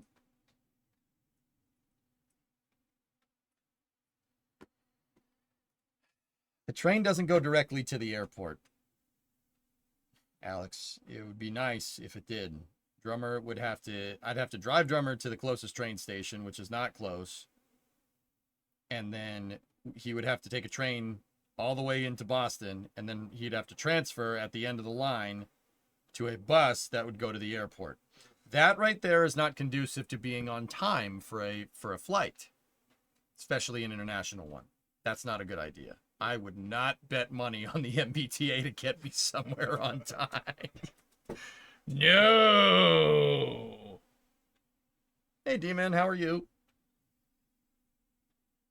No, yeah. You have to be a special kind of nuts to want to do that. Yeah, you'd have to be a special kind of crazy. So you're watching the eclipse? We're gonna watch it. Yeah, we don't know about cloud cover and whatnot, but yeah. The MBTA likes to randomly shut down. They're just like, oh yeah, we're not using that line today. It's like, what do you mean you're not using that today? It's like, oh yeah, we're not using it. It's gonna be down for like a week. Oh, you have to use that to get to work? Here, take the bus instead. That's literally what they do. They're like, here, we have buses. Just take the bus instead. It's like, kind of defeats the point of using a train. Using a bus. Okay. The orange line might as well be a walking path. Dude, I think it would be more useful if it actually was a bike path. I'm not even kidding. Dear EJ, give Brimo a bigger kitchen. Yeah, how much she paying you to say that? Yeah, Geek, that happens. Just all right. Kind of off topic, but do you plan on ever getting back into My Summer Car at that point? I miss it. I miss the game and its chill ambience. I'll probably do that in the summer. Squishin. Yeah. Also, what happened to that My Winter Car game that I heard about? I don't know. If you get a bigger kitchen, you get a bigger garage. Yeah, but if I spend money on a bigger kitchen, it'll take more time to get a bigger garage.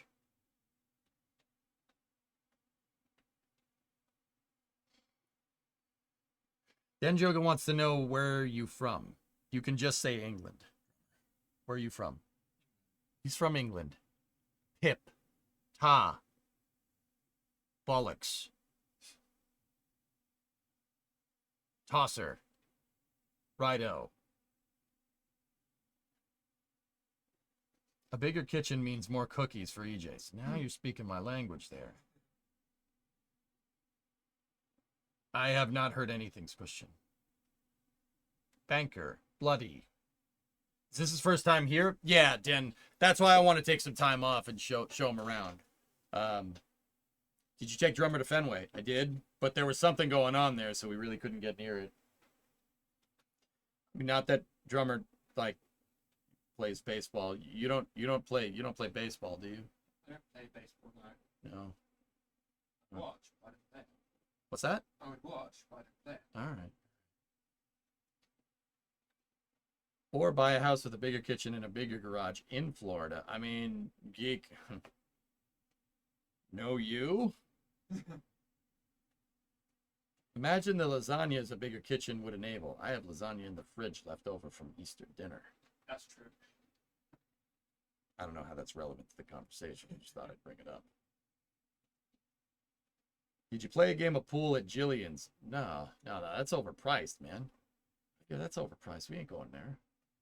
We could, but we ain't going there. Do you know how to play pool? No, we're not doing that. What's that? That's pool snooker. Say that one more time. It's pool and a snooker. What the hell? What was that second one? Snooker. Snooker? Yeah. Are you just making up stuff? No. What the hell is snooker? Snooker? Snooker? Snooky? You've played Snooky? What is that? Is that basically the same concept, but just different balls? Is that the one that has like red and white balls? All right. Red and yellow. Red and yellow?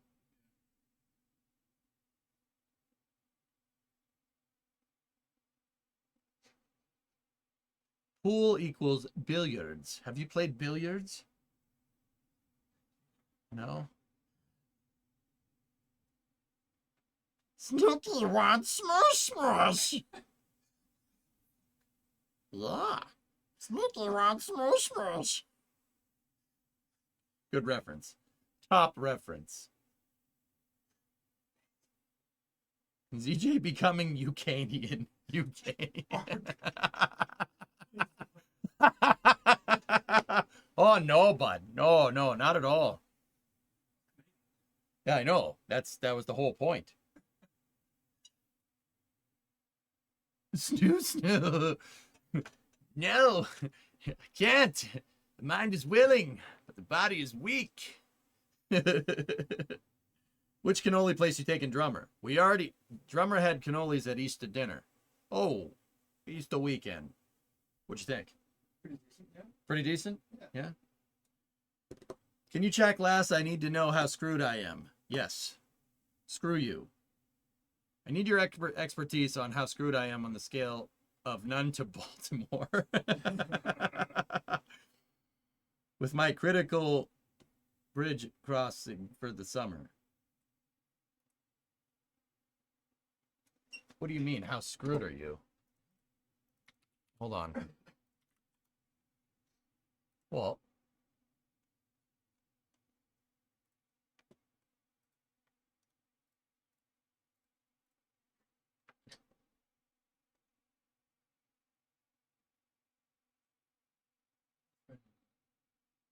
oh,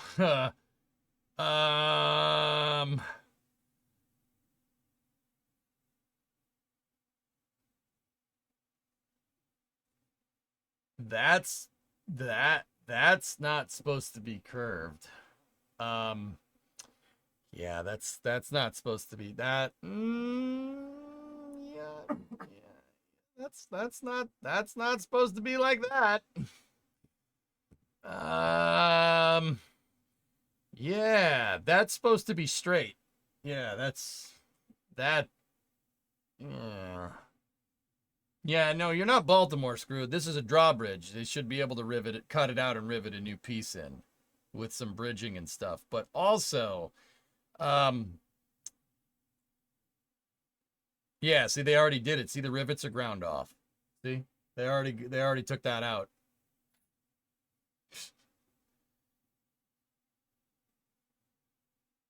Yeah, that's very broken. They tried to draw it once. Yeah. Yeah.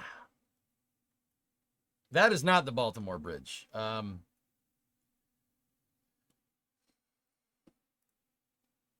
Yeah, I get it. I know that sport, Tessa. It took me a second. The bridge was designed by the same guy who did the Golden Gate Bridge, and what you're looking at was in the process of repairing it. Oh yeah, that's what they call that, huh?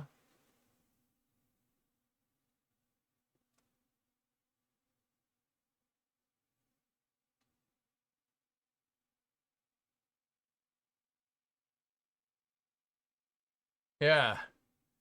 I don't think they're doing that whole repairing thing right, man.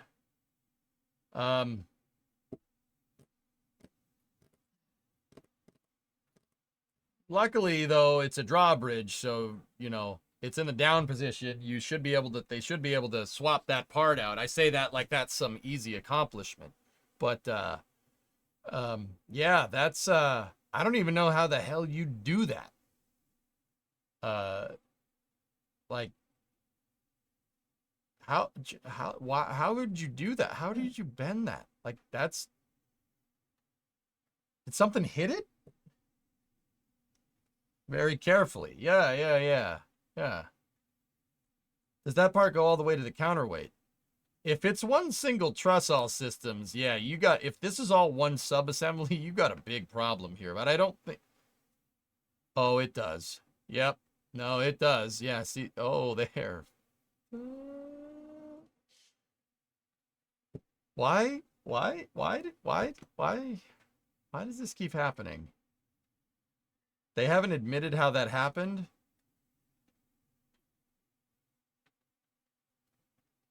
It's not from... I don't think that's from buckling, dude. That looks like something hit it, like like an excavator was driving around here and bent that thing out of shape. But, dude, you'd need like a hydraulic. You'd need to like intentionally do that. Like, you know the amount of force that you need to make that do that? But judging by the steepness of the bend right here, it kind of looks like something hit it this way. Yeah, maybe that too. I don't... That's not... Yeah. Hold on. You could run into it with a large boat. Yeah, but I don't think that's what happened here. You know?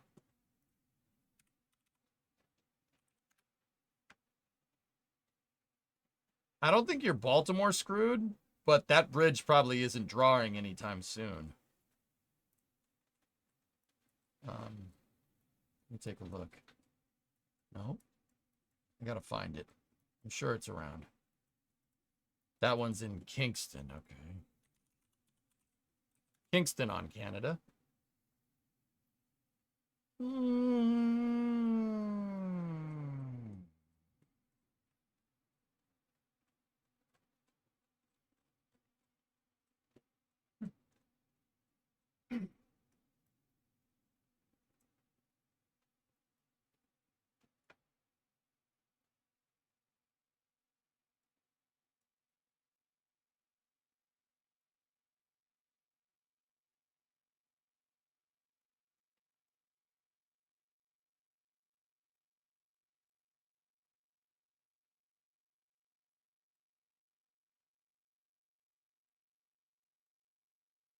Ah, yeah, you're screwed.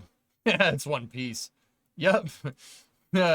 That's definitely all one piece. That sucks.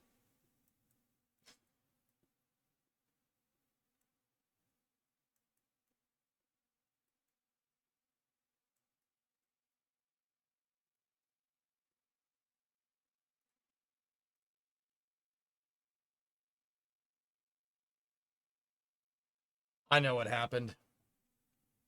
Yeah, I'm pretty sure. Pretty sure I know what happened here. So this is riveted steel. The riveted steel needs some triangulation. Without any triangulation, you just have that. It's really susceptible to bending and fatiguing over time. It's very clear from these Google Earth pictures that, I mean, that one has a staircase on it, right? But if you look at like the backside of that girder segment, look, see the X bracing? It looks like they were doing repairs and taking the X bracing off, King, but they didn't. Somehow they put this thing under load or something with the X bracing off. I don't know why in the name of Jeebus, why you would do that. This way, you wouldn't want to take all the X bracing off. The reason why you wouldn't want to do that. Hey, Echo Andre. Yeah, EJ's on YouTube. Yep, here I am. You wouldn't want to take all the X bracing off because then you get no triangulation, and that's what happens. Yeah, you would want to really to ensure this job got done correctly. And don't get me wrong, I'm just very, very novice when it comes to metalworking. I would take one brace off at a time, but it looks like they're using overlapping braces there. If they're using an overlapping brace, that becomes a very, very complicated problem really quickly. But then again, angle grind these things off and just leave one. Actually, yeah, the braces are overlapping. You can't do that way. So the solution here is to leave the X braces on one side, take them off, replace them, grind them all off on one side, replace them on one side, then replace them on the other. That's very clearly not what happened here. Or is it? Hold up. Hold up a second. Hold up a second. Oh, the X bracing is on. That's what they tried to do. Ah, see? The braces are there.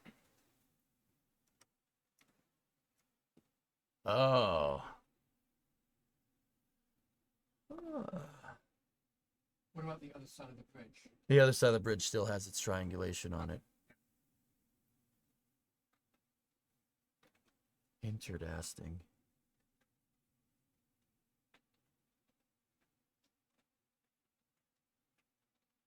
Yeah, it is there. It does have the triangulation on the lower side. See? So clearly there's something else going on with this that's not easily immediate, you know, and like immediately understood here.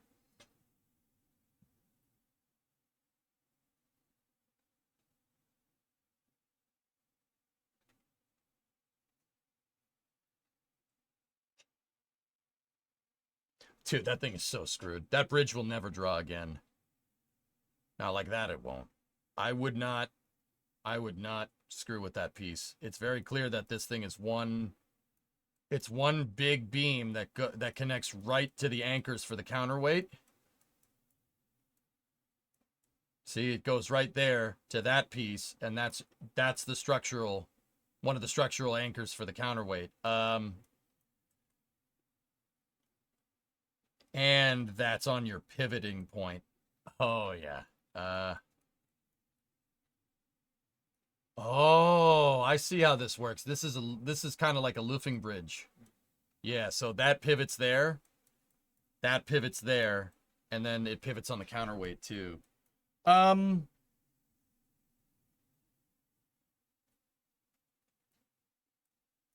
Noel. It's not the keel, Aqualux. This is more the foundation. This is a static part in this bridge design.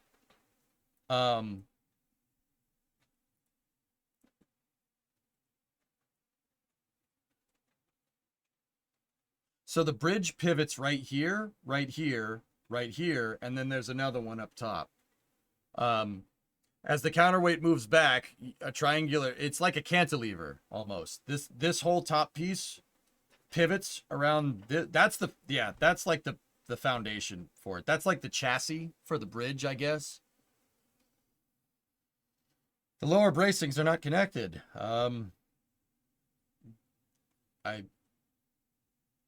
Yeah, it looks like they took all this off to maybe install new pieces, and yep.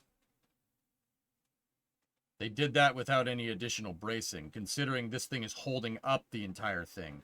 That's not a pivot point, dude, but that's holding this right triangle right here. See that? That right triangle is holding the counterweight. It's carrying all the load. So you have your primary load carrier right here, right? And then you have your triangulated load carrier right there. I don't know if that's the right terms, but I'm pretty sure that's right. Yeah, that's broken. I see what Alex means. Look at the back braces near the bottom. They are disconnected.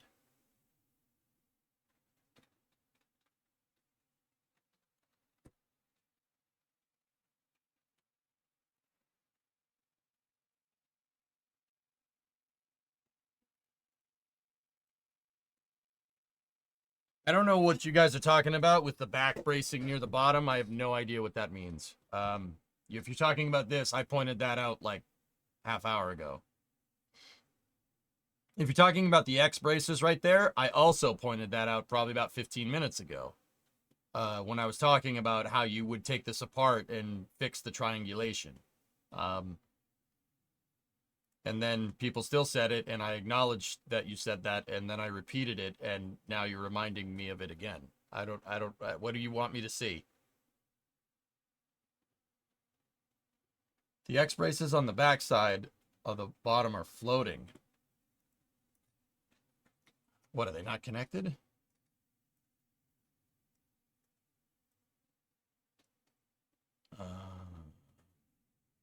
Yeah, but Big Fat, that's the thing.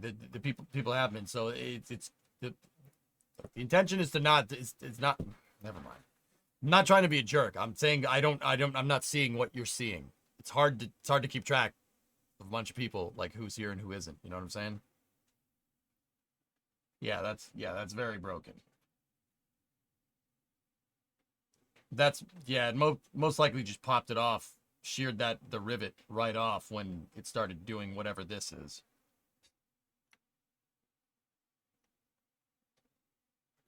Hey Stellar, what's going on?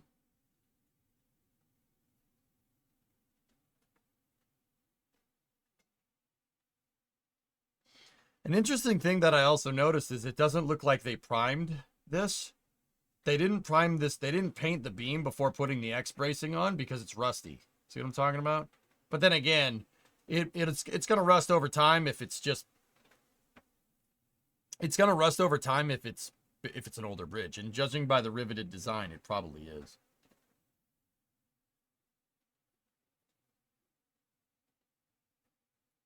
Yeah, it's broken. You're not Baltimore screwed, but that bridge is not drawing anytime soon. The bridge was built in 1917. Actually, that's not a lot of rust for 107-year-old bridge.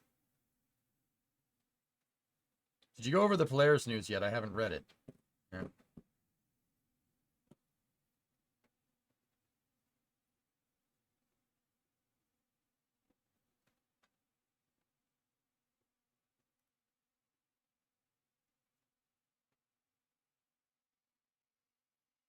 White hot rivets can't have paint around them.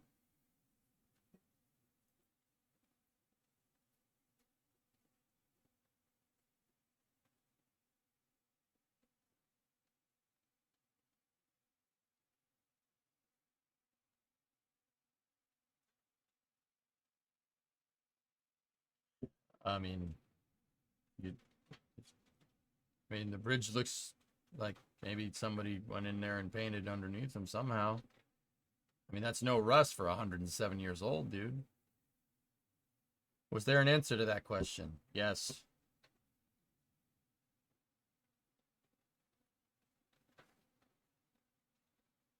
It's broken. All right. It's broken, guys. We'll go with it's broken.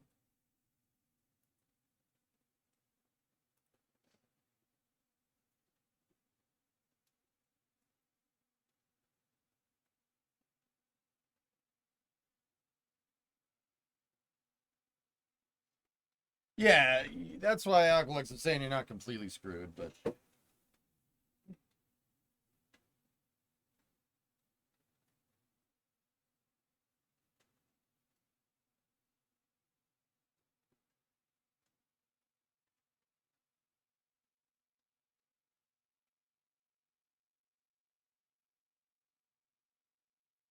It needs paint to salt the heck out of the roads.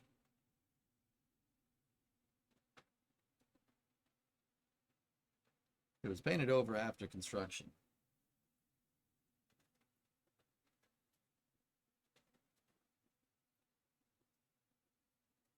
Neat.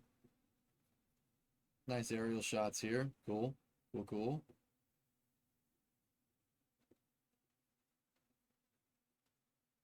That's strange damage. Shouldn't that piece be in tension? Yeah, Bjorn, that's kind of what I'm at. Like, I don't know how you do that unless you hit it. It looks like a piece of equipment hit that thing when it wasn't triangulated and bent it, but I don't know for sure.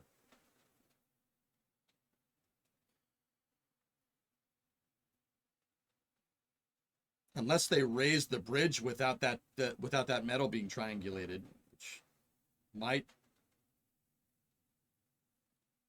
I mean, the bridge in the raised position might end up doing that, but yeah, I don't know.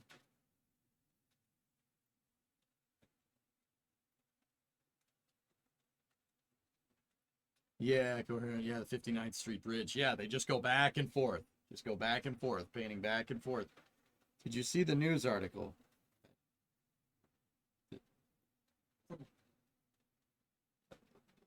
Yes, the news article.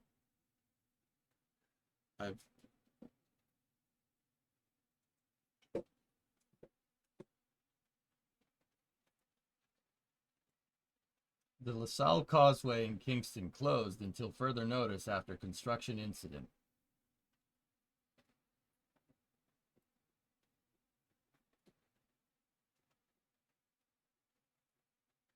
Yeah, that thing's broken. It's broken. It's very broken. That's yeah, that's broken. That's like the bridge equivalent of your foundation cracking.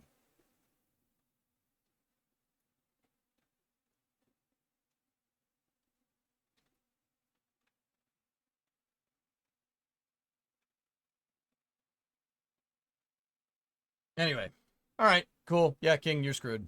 So enjoy. I think, yeah.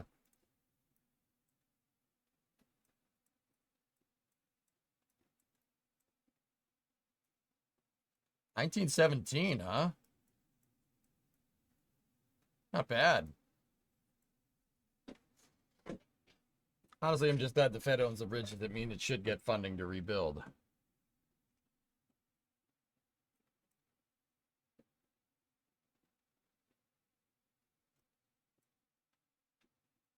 Yeah.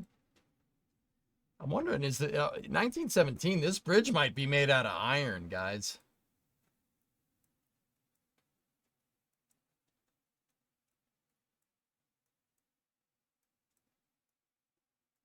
I mean, 1917. It could be steel.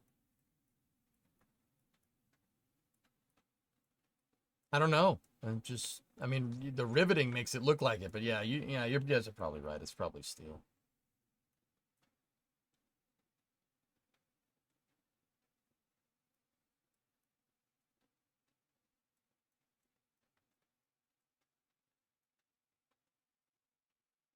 I'm trying to look around to see if there's any. I mean, there's some pitting on that bracket right there, but that's nothing. If this is steel, that's nothing. Okay, yeah, I'm probably just putting out ideas. It's probably steel.